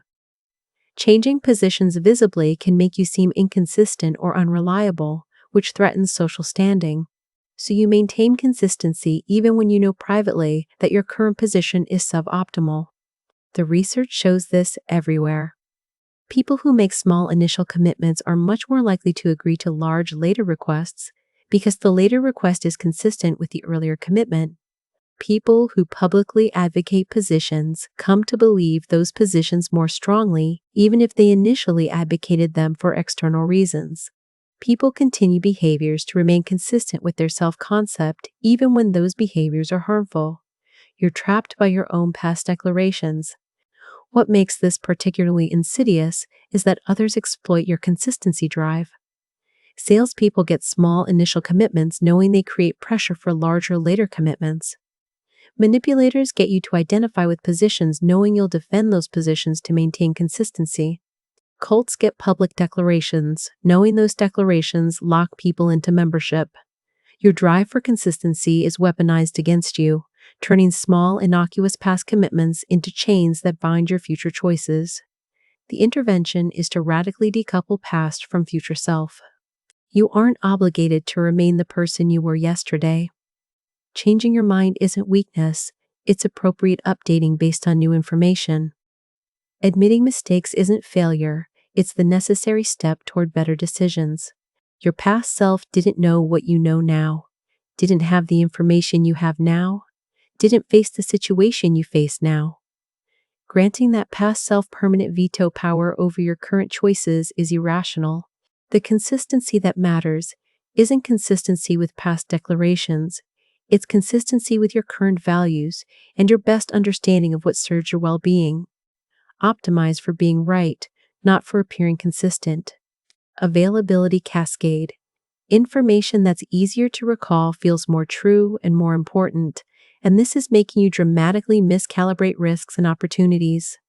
Availability bias is judging frequency or probability based on how easily examples come to mind, rather than on actual statistical frequency. Events that are vivid, recent, or emotionally salient are easier to recall, which makes them feel more common than they actually are. You overestimate the frequency of plane crashes because they're memorable. You underestimate the frequency of diabetes because it's not dramatic. Your perception of what's common and what's rare is determined by memory accessibility, not by reality. The mechanism is that your brain uses availability as a heuristic for frequency. In ancestral environments, the most important threats were typically the most memorable, so this heuristic worked reasonably well. But modern information environments systematically distort availability through media coverage that amplifies rare dramatic events while ignoring common mundane events. You're exposed to thousands of representations of rare events like terrorism, while barely exposed to common events like heart disease. Media coverage creates availability that feels like frequency, making you believe terrorism is a major risk while heart disease is minor, when statistically it's the reverse. This creates massive risk miscalibration.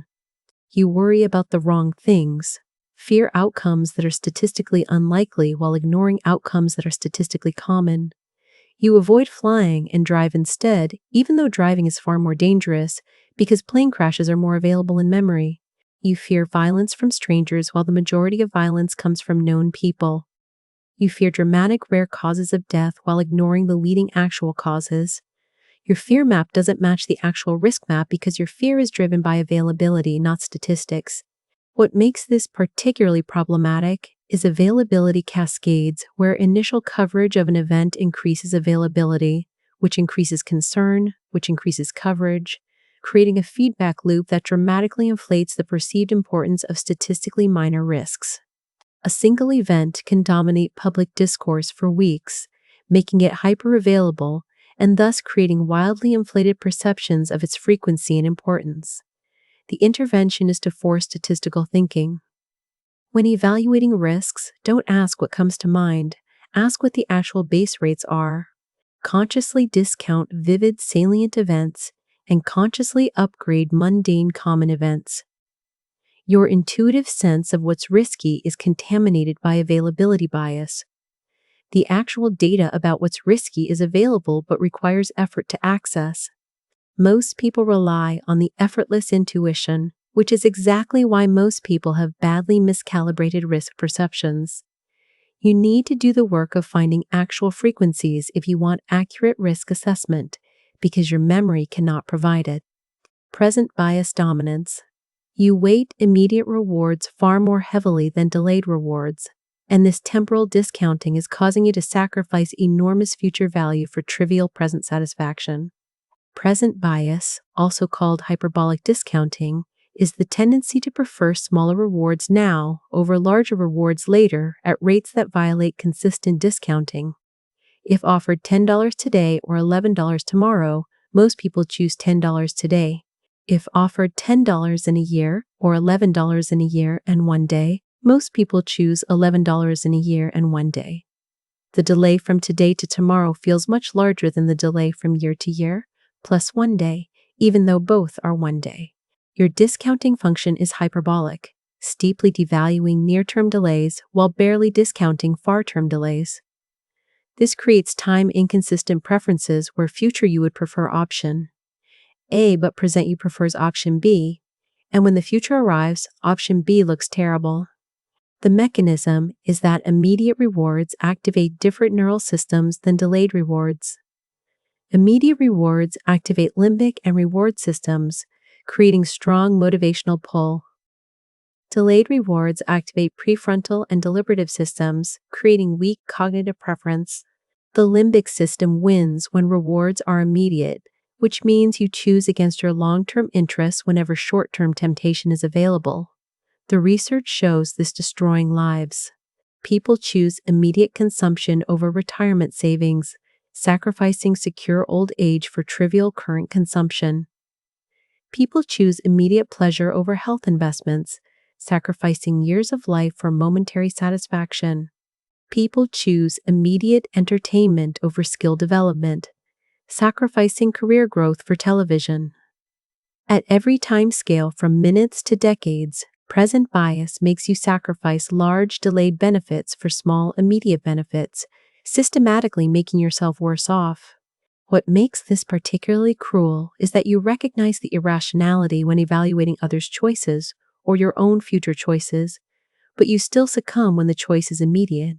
You know you should save, should exercise, should study, but when the moment arrives and the immediate reward is available, your limbic system overpowers your deliberative system.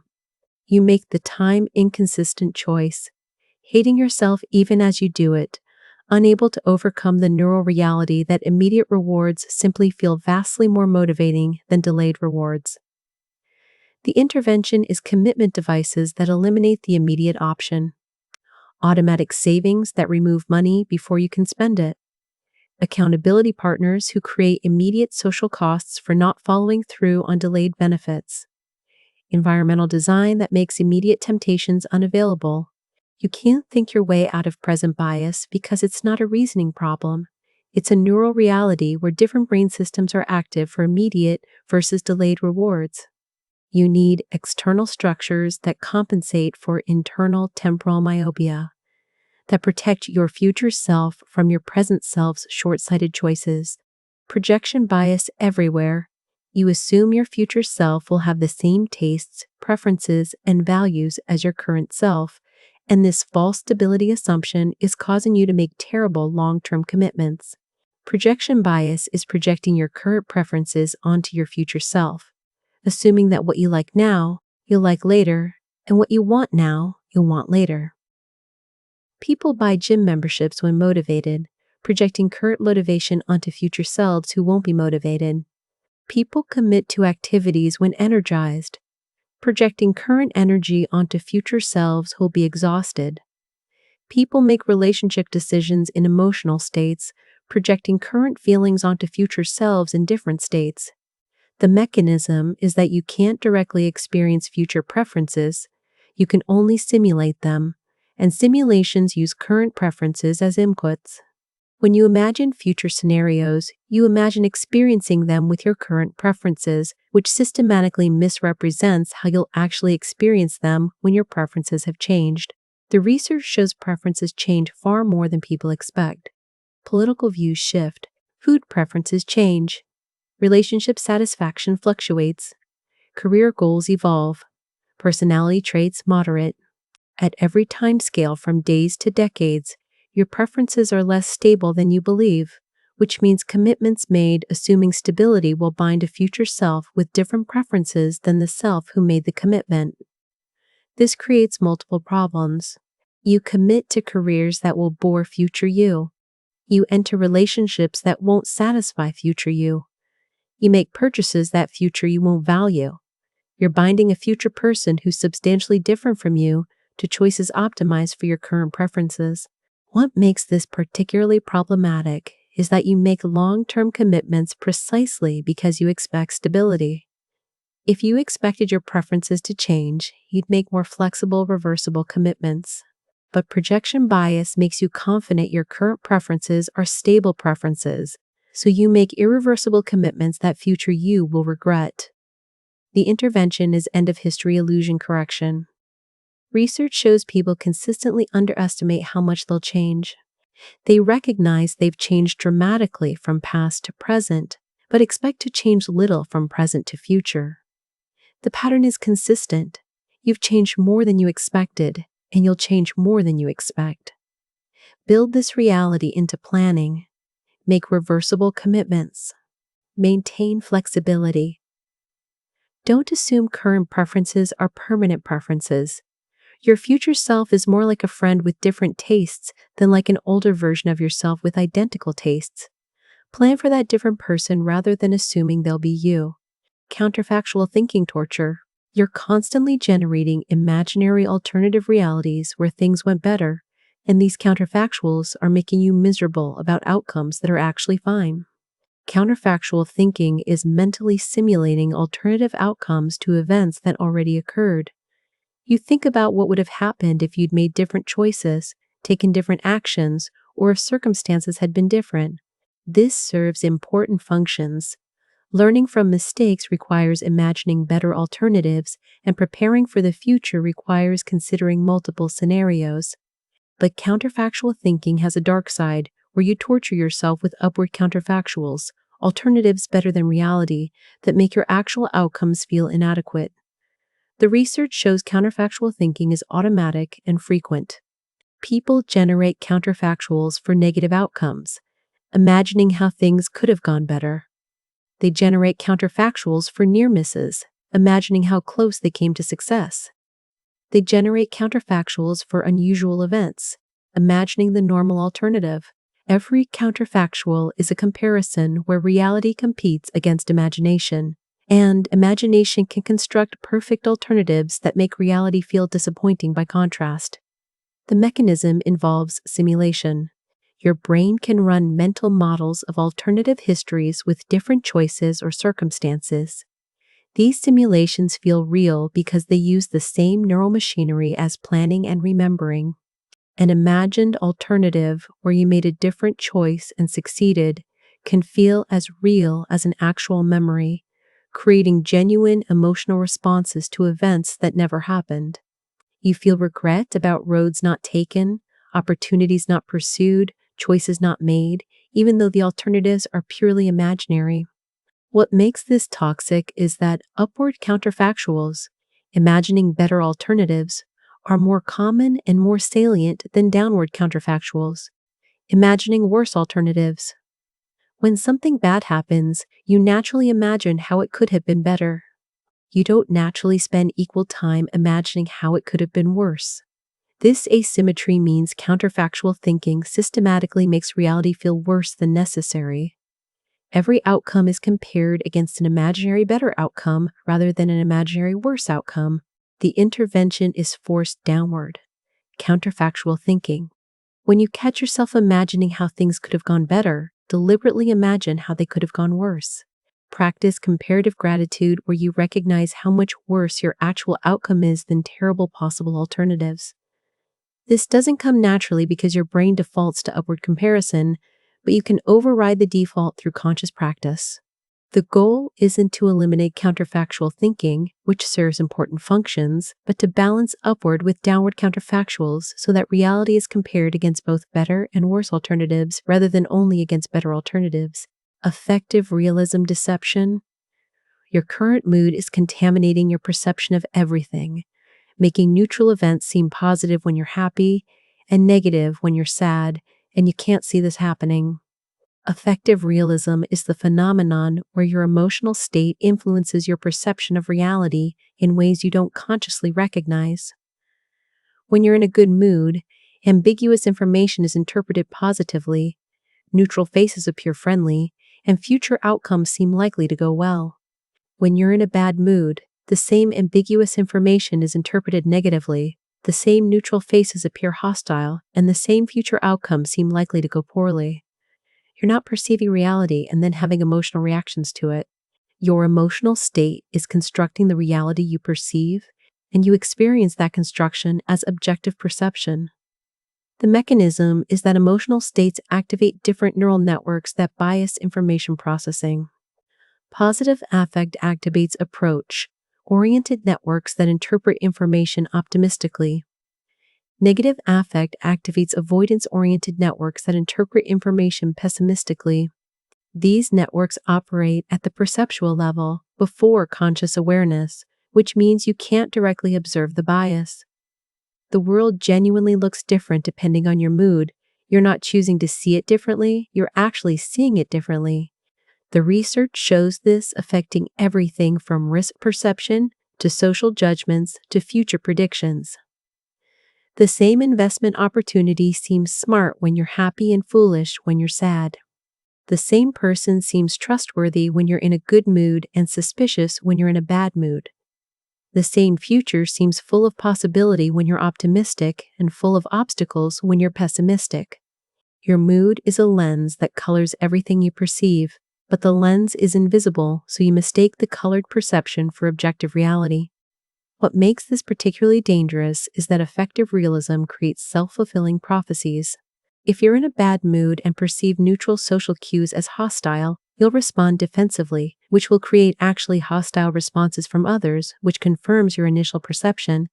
If you're in a good mood and perceive neutral opportunities as promising, you'll pursue them enthusiastically, which increases success probability, which confirms your initial perception.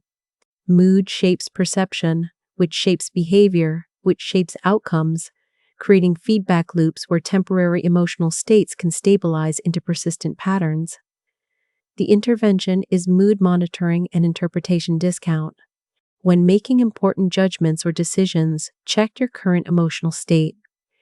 If you're in a strong emotional state, either positive or negative, discount the judgments you're making because they're likely contaminated by affective realism. Wait for emotional neutrality before making irreversible decisions. Your perceptions during strong emotional states are systematically biased, even though they feel objective and accurate in the moment. Emotional contagion infection? You're unconsciously catching emotions from everyone around you, and this social transmission is determining your mood independent of your circumstances. Emotional contagion is the tendency to automatically mimic and synchronize facial expressions, vocalizations, postures, and movements with other people, and consequently to converge emotionally with them. When you interact with someone who's anxious, you become more anxious.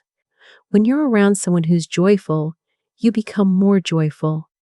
The transmission happens below conscious awareness through automatic mimicry, followed by physiological feedback. You see someone smile, you automatically smile slightly. Your facial feedback makes you feel slightly happier. The process is fast, automatic, and powerful. The research shows emotional contagion affecting mood, stress levels, and even physiological measures like heart rate variability. You can catch depression from depressed roommates. You can catch happiness from happy friends. Your emotional state is significantly determined by the emotional states of people you spend time with, which means your well-being is substantially social rather than individual. The mechanism involves mirror neurons and automatic mimicry. Your brain automatically simulates the states of people you observe, creating a kind of emotional resonance where you feel echoes of what they're feeling. This served social cohesion in ancestral environments, helping groups coordinate and empathize. But in modern environments where you're exposed to far more people's emotional displays, it means you're constantly being pulled toward the aggregate emotional state of everyone around you. What makes this problematic is that modern information environments expose you to emotional content at massive scale. Every social media post, every news article, every video is carrying emotional valence. Angry content makes you angry. Anxious content makes you anxious. Sad content makes you sad. You're being emotionally infected by everything you consume, and the infection rate is far higher than you recognize because it's happening automatically and unconsciously. The solution is emotional environment curation. Just as you'd avoid people with contagious diseases, you should avoid people and content with contagious negative emotional states. Limit exposure to anxious news, angry social media, and depressed acquaintances. Increase exposure to calm environments, positive content, and emotionally healthy people. This sounds harsh and selfish, but emotional contagion is real and powerful. You cannot maintain your emotional health while constantly exposed to emotional toxicity because you will catch what you're exposed to. Protect your emotional environment as seriously as you'd protect your physical environment from pathogens, because emotional contagion is genuinely infectious and you're genuinely vulnerable to infection. Regret asymmetry pattern. You'll regret actions in the short term, but inactions in the long term, and not knowing this is causing you to avoid the very risks you'll later wish you'd taken. Regret shows a consistent temporal pattern. In the immediate aftermath of decisions, you regret actions more than inactions. You regret what you did more than what you didn't do. But over time, this reverses. In the long term, you regret inactions more than actions. You regret the chances you didn't take, the risks you didn't pursue, the bold moves you didn't make. The mechanism involves psychological processes that differ between short and long time frames. In the short term, actions are salient because they're concrete events you can point to. Inactions are invisible because they're non-events that didn't happen. So short-term regret focuses on visible actions. But over time, actions get justified through the psychological immune system that rationalizes and finds meaning in what you did. Inactions don't get this defensive processing because there's nothing to defend. The absence can't be rationalized away, it just remains as unrealized possibility. So long-term regret accumulates around inactions, around paths not taken and chances not pursued. The research confirms this across domains. When asked about biggest life regrets, people cite educational opportunities not pursued, career risks not taken, relationships not initiated, creative projects not attempted. The regrets are dominated by failures to act rather than actions that failed. In the moment, people avoid actions to avoid short-term regret. Over years, those same people accumulate massive long-term regret for exactly those avoided actions. What makes this cruel is that you make decisions in the short-term frame where action regret is salient, while you live with consequences in the long-term frame where inaction regret dominates. You avoid asking someone out to avoid the regret of rejection, then spend decades regretting not having tried. You avoid career risks to avoid the regret of failure, then spend your life regretting playing it safe. You're optimizing to avoid a type of regret that's temporary while creating a type of regret that's permanent. The intervention is to mentally time travel to your future self and ask what that future self will regret. Not what you'll regret tomorrow, but what you'll regret in 10 years, in 40 years on your deathbed. The answer is almost always inaction, almost always the things you didn't do, didn't try, didn't risk. Your future self is begging your present self to take more action, to risk more failure, to accumulate action regrets that can be rationalized rather than inaction, regrets that will haunt. Listen to that future self instead of to your present short-term regret aversion. The actions you're avoiding to prevent short-term regret are creating long-term regret, and the long-term regret is far worse. Mere exposure effect. You prefer things simply because they're familiar, and this is keeping you trapped in suboptimal choices while making optimal alternatives feel uncomfortable and wrong. The mere exposure effect is the phenomenon where repeated exposure to a stimulus increases your preference for it, independent of any objective change in the stimulus. The more you see something, the more you like it, even if the thing itself hasn't improved. Faces you've seen before seem more attractive. Words you've encountered before seem more pleasant. Music you've heard before seems better. Familiarity breeds liking, which means your preferences are substantially determined by what you've been repeatedly exposed to rather than by any objective quality assessment. The mechanism involves processing fluency. Familiar stimuli are easier to process because your brain has seen them before and built neural representations. Easy processing feels good, creating a positive, effective response that you interpret as liking. You mistake processing ease for intrinsic quality, preferring things because they're familiar, not because they're better. The research shows mere exposure affecting preferences for everything from consumer products to political candidates. The more often you see a product, the more you like it. The more often you hear a name, the more likely you are to vote for that candidate. Repeated exposure is creating preference independent of, and sometimes opposite to, quality. You can come to prefer worse options simply because you've been exposed to them more frequently. What makes this insidious is that it operates unconsciously and creates resistance to change.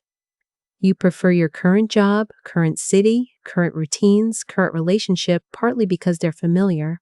Alternative options feel wrong, not because they're objectively worse, but because they're unfamiliar and thus processed less fluently. The mere exposure effect creates status quo bias, making change feel uncomfortable even when change would be beneficial. Every change requires overcoming the familiarity-based preference for current circumstances. The intervention is to recognize that your comfort with the familiar is often just familiarity, not actual quality. When evaluating options, deliberately discount your preference for familiar options and upgrade your evaluation of unfamiliar options to compensate for the mere exposure bias. Give unfamiliar options extended exposure to allow processing fluency to develop before making final choices. What feels wrong initially often just feels unfamiliar, and what feels right often just feels familiar. Neither feeling is a reliable guide to optimal choices. You need to consciously override the automatic preference for the familiar if you want to escape local optima and find better alternatives that require accepting initial discomfort from unfamiliarity. Planning fallacy universal. You underestimate how long tasks will take and how much they'll cost, and this systematic optimism is causing you to commit to impossible schedules and insufficient resources. The planning fallacy is the tendency to underestimate time, costs, and risks for future tasks while knowing that past similar tasks took longer and cost more than planned. You expect your project to take 3 months even though your last 5 similar projects each took 6 months.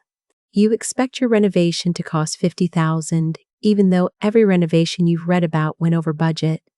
You know intellectually that things take longer than planned, but you still plan as if your project will be the exception.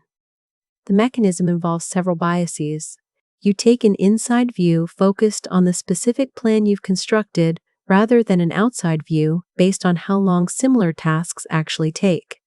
You're overly optimistic about your ability to execute efficiently. You neglect to account for potential obstacles and complications that will arise. You focus on best-case scenarios rather than typical scenarios.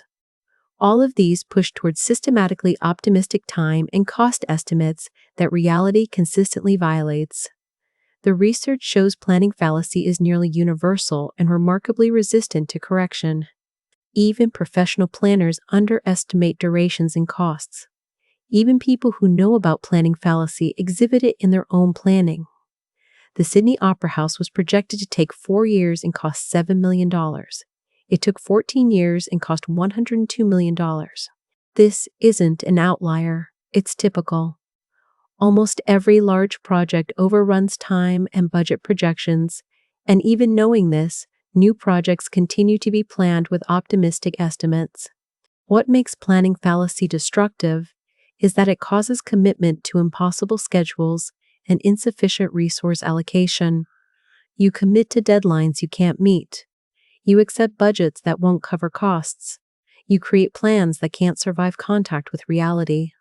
Then, when reality arrives and you're behind schedule and over budget, you experience this as personal failure rather than as predictable planning fallacy. You blame yourself for not executing the impossible plan rather than recognizing the plan was systematically biased toward optimism. The intervention is reference class forecasting. Ignore your inside view plan and instead ask how long similar projects actually took for similar people in similar circumstances. Use the outside view base rate instead of your inside view optimistic projection. If similar projects took twice as long as planned, assume yours will too. This feels wrong because your inside view is compelling and makes you feel like your case is special, but the outside view is dramatically more accurate. Your plan is probably not special. It will probably take longer and cost more than you think. Plan for that reality rather than for the optimistic fiction your inside view constructs. Status quo bias. You prefer things to stay the same even when change would make you better off, and this irrational preference for the current state is keeping you trapped in increasingly suboptimal situations. Status quo bias is the tendency to prefer the current state of affairs over alternative states, even when alternatives would provide greater benefits. People stick with default options even when customized options would serve them better.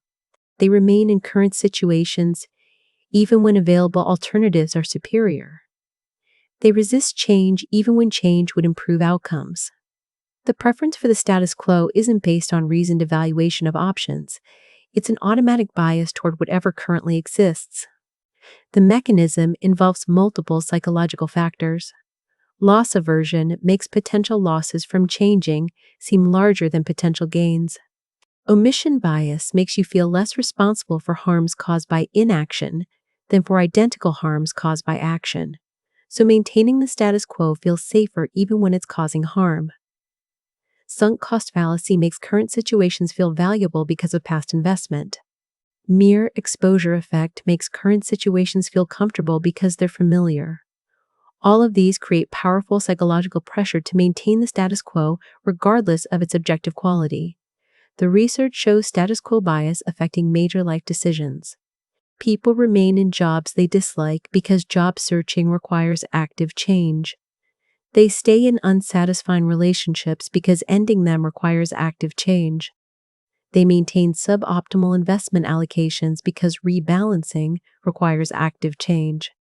In every case, the current state is maintained not because it's optimal, but because changing it requires overcoming status quo bias. What makes this particularly problematic is that the world changes around you while you maintain your status quo, which means the status quo becomes relatively worse over time. The job that was good when you started becomes less competitive. The relationship that was satisfying when it began becomes less fulfilling. The investment allocation that was optimal 10 years ago becomes inappropriate for current circumstances. Your status quo bias keeps you in fixed states while the environment shifts, creating increasingly large gaps between where you are and where you should be. The intervention is forced active choice. Instead of defaulting to the current state, force yourself to actively choose between maintaining current state and switching to alternatives. Treat the current state as just another option rather than as the default. Ask, if I wasn't already in this situation, would I choose to enter it? If no, why are you staying? Status quo bias makes inertia feel like a choice when it's actually just automatic preference for whatever exists. Converting inertia into active choice reveals whether you're staying because it's actually optimal or just because it's familiar and changing is effortful. Hedonic treadmill speed. You're running faster and faster on the happiness treadmill and going nowhere because every achievement raises the bar for what's required to feel satisfied. The hedonic treadmill is the tendency to return to a baseline happiness level after positive or negative life changes. You adapt to improvements and require larger improvements to feel the same boost. This creates a treadmill effect where you're constantly pursuing the next level to maintain the same emotional state you could have maintained without pursuing anything. The mechanism is neural adaptation, where repeated exposure to any stimulus creates habituation. Your reward systems downregulate in response to consistent positive experiences, requiring larger or more intense stimuli to produce equivalent responses. The promotion that thrilled you becomes your baseline.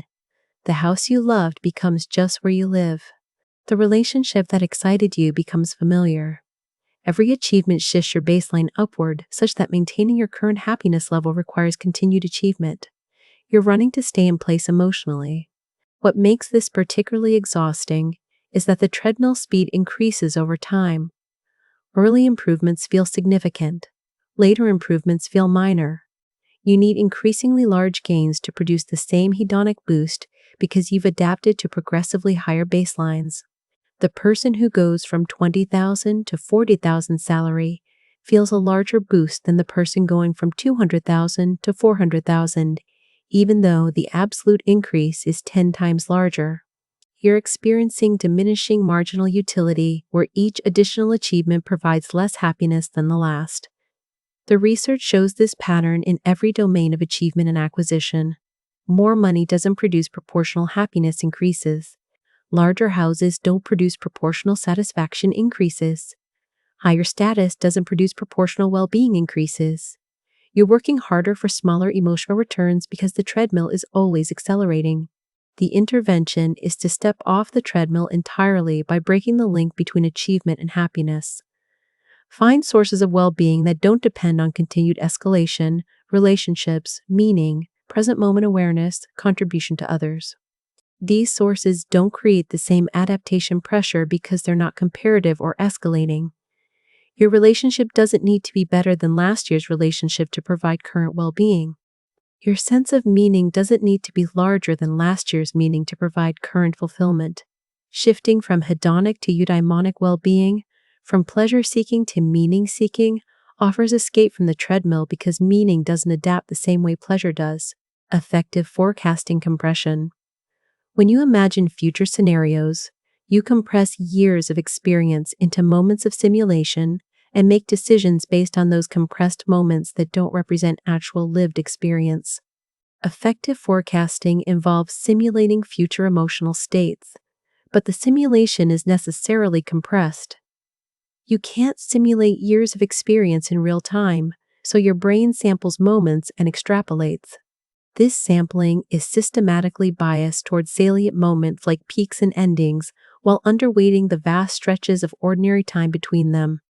You imagine the moment you get the promotion, not the thousands of ordinary workdays following it.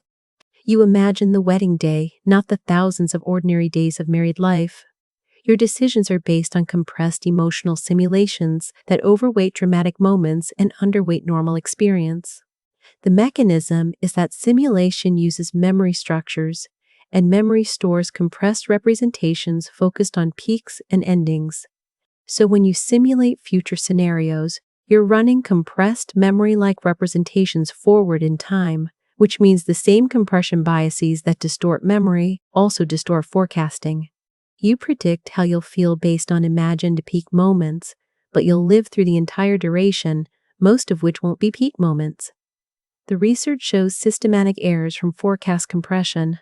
People overestimate the emotional impact of focal events because they're simulating the event itself rather than the context in which the event will be one small part of ongoing life.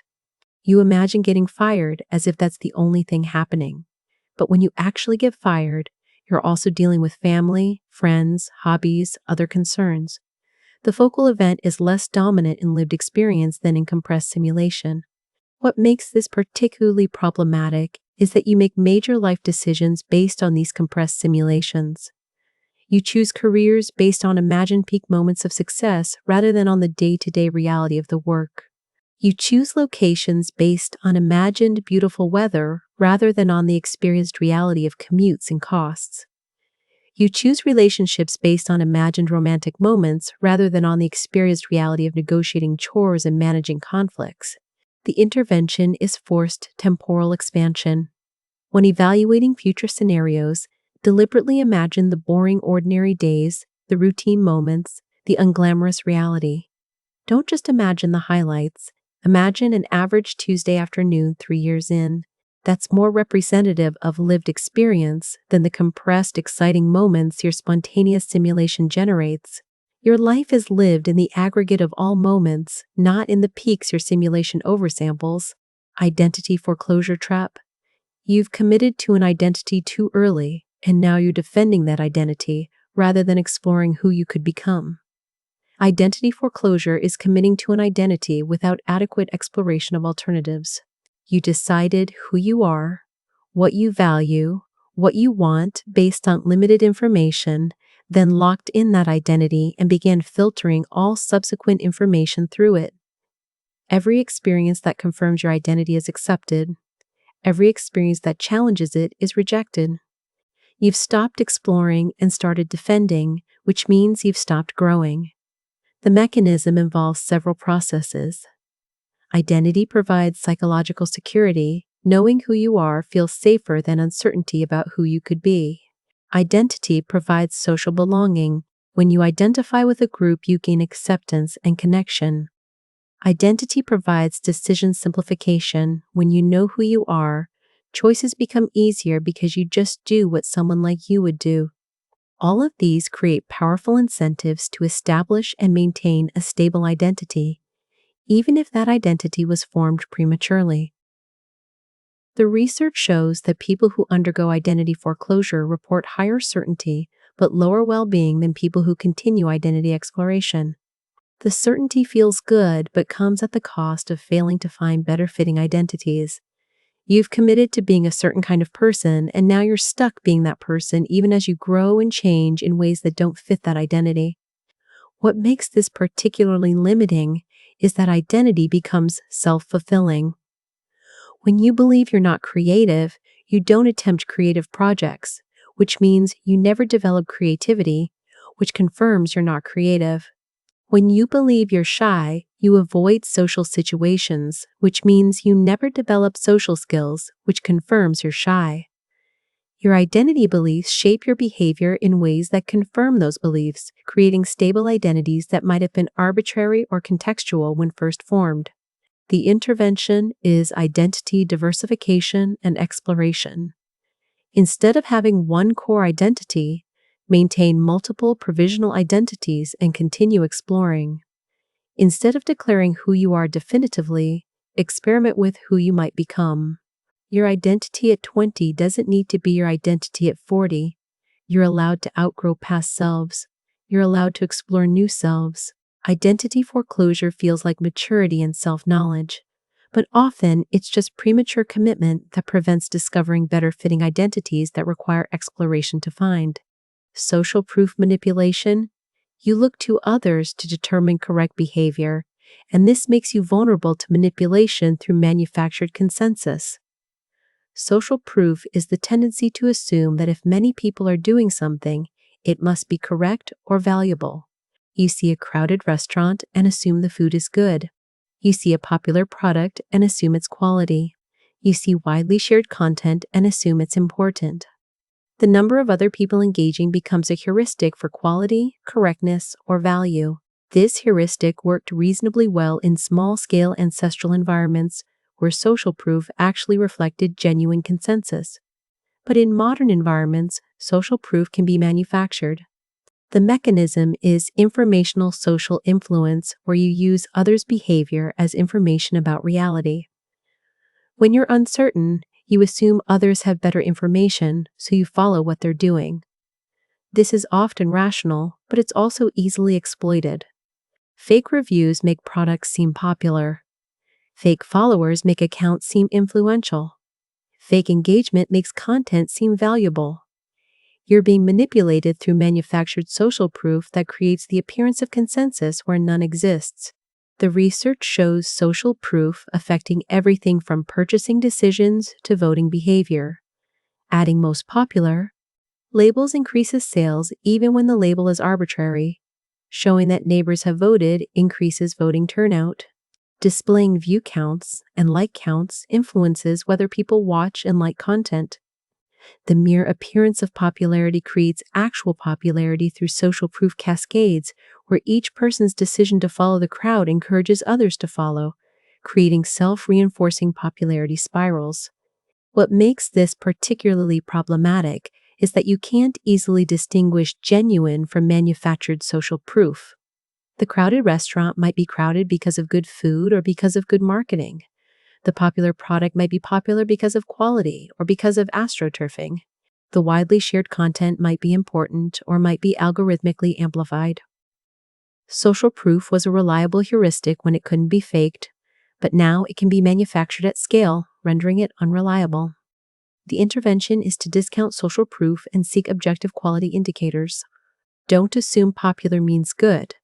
Don't assume consensus means correct. Evaluate based on your own information and your own needs rather than on what others are doing. Social proof is a weak signal easily corrupted by manipulation. You need stronger signals based on actual performance, actual outcomes, actual quality, rather than on the appearance of popularity which can be manufactured cheaply. Empathy gap planning. You cannot feel future pain when you're not in pain, and this makes you systematically underprepare for challenges and overcommit to difficult tasks. The hot-cold empathy gap appears in planning, where you make commitments in cold states that you'll need to execute in hot states. When you're well rested, you commit to early morning exercise, not accounting for how unmotivated you'll be when tired. When you're full, you plan healthy meals, not accounting for how appealing junk food will be when hungry. When you're calm, you commit to difficult conversations, not accounting for how anxious you'll be when stressed. Your planning self is in a different state than your executing self, and you can't bridge the gap through imagination. The mechanism is that visceral states like hunger, fatigue, pain, fear, and arousal dramatically alter preferences and behavior, but these alterations are invisible when you're not experiencing the visceral state. You intellectually know that fatigue reduces motivation, but you can't feel the magnitude of this effect when you're energized, which means you systematically underestimate it when planning. The research shows this, causing systematic planning failures. People underestimate how much addiction will drive behavior when they're not craving. People underestimate how much fear will constrain action when they're not afraid. People underestimate how much pain will dominate attention when they're not hurting. Every plan made in one state for execution in another state is vulnerable to empathy gap failures, where the executing self cannot access the motivation or capacity the planning self assumed. What makes this particularly frustrating is that you keep making the same mistakes because you keep planning in cold states for execution in hot states. You know intellectually that you struggle with morning motivation, but when you're energized in the evening, you can't feel that morning state, so you keep making morning commitments you keep failing to execute. The knowledge doesn't help because the gap isn't intellectual, it's experiential. The intervention is external commitment structures that don't depend on internal states. If you can't rely on future motivation, don't make plans that require motivation. Use external accountability, financial commitments, social pressure, environmental design, anything that constrains behavior independent of your motivational or visceral state. Your future self in a different state is unreliable. Plan for that unreliability rather than assuming you'll access willpower or motivation that your current state has, but your future state won't. Meaning over happiness. You're optimizing for happiness when research shows meaning predicts well-being better than happiness, and you're ending up with neither. Happiness and meaning are correlated but distinct. Happiness comes from getting what you want, from pleasure, from satisfaction. Meaning comes from purpose, from contributing to something larger, from self-transcendence. Research shows meaning predicts life satisfaction, health, and resilience better than happiness alone. People with high meaning but low happiness are more resilient and report greater life satisfaction long-term than people with high happiness but low meaning. You're chasing pleasure and satisfaction, which provide temporary boosts that fade through hedonic adaptation.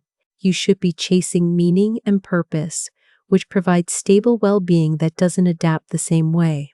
The mechanism is that meaning doesn't depend on comparison, acquisition, or escalation. Your life having purpose doesn't require it to have more purpose than last year. Your contribution mattering doesn't require larger contributions over time. Meaning operates outside the hedonic treadmill that makes happiness unsustainable. What makes happiness a problematic goal is that pursuing it directly often undermines it. Happiness comes from engagement with activities, not from trying to be happy. When you focus explicitly on maximizing happiness, you become self-focused in ways that reduce the very engagement that creates happiness. But meaning can be pursued directly. You can deliberately seek purpose, contribution, growth, and these pursuits create meaning while also producing happiness as a byproduct. The research shows people who pursue meaning report higher well-being than people who pursue happiness. The meaning seekers end up happier than the happiness seekers because meaning creates sustainable well-being, while happiness-seeking creates hedonic treadmills. The intervention is to shift optimization targets from happiness to meaning. Ask not what will make you happy, but what will make your life meaningful. Pursue work that contributes. Invest in relationships that matter. Engage in growth that challenges you. These create meaning, which creates well-being more sustainable than the pleasure-seeking that creates temporary happiness followed by adaptation. The deepest well-being comes from eudaimonia, from flourishing in purpose, not from hedonia, from pleasure and satisfaction. You need to aim higher than happiness to actually achieve lasting well-being.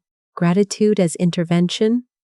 You're not practicing gratitude, even though it's one of the few interventions with consistent empirical support for increasing well-being, and this laziness is costing you available happiness.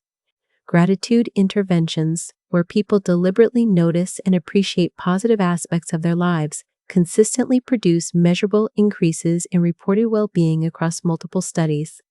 Writing gratitude letters, keeping gratitude journals, and practicing gratitude reflection all show positive effects on happiness, life satisfaction, and even physical health markers.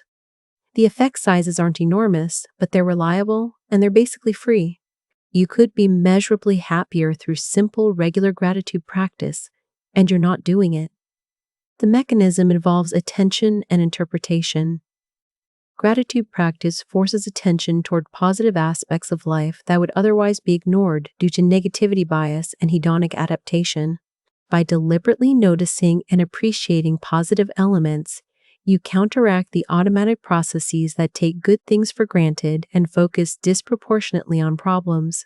You're manually correcting for built-in cognitive biases that create unnecessarily negative assessments of your life. The research shows gratitude practice working even for people who are initially skeptical. The effects appear within weeks and persist as long as the practice continues. This isn't placebo or wishful thinking. It's measurable shifts in reported well-being, stress levels, and life satisfaction from a simple practice that requires maybe 10 minutes a few times per week. What makes gratitude particularly valuable is that it's an available intervention. You can't easily change your genetics, your set point, or many of your circumstances, but you can practice gratitude regardless of your situation. It's a variable you control that actually impacts outcomes, which makes it one of the few reliable levers you have for well-being improvement. The intervention is to start a simple gratitude practice. Write 3 things you're grateful for a few times per week. Write a letter thanking someone who helped you. Spend time deliberately appreciating positive aspects of your life. This feels artificial and forced initially because it goes against your brain's automatic negativity bias, which is exactly why it's necessary. You're correcting for a bias, and corrections feel unnatural because the bias feels natural. Do it anyway. The empirical support for gratitude interventions is stronger than for most happiness advice. This is one of the few things that actually works and that you actually control. Use it.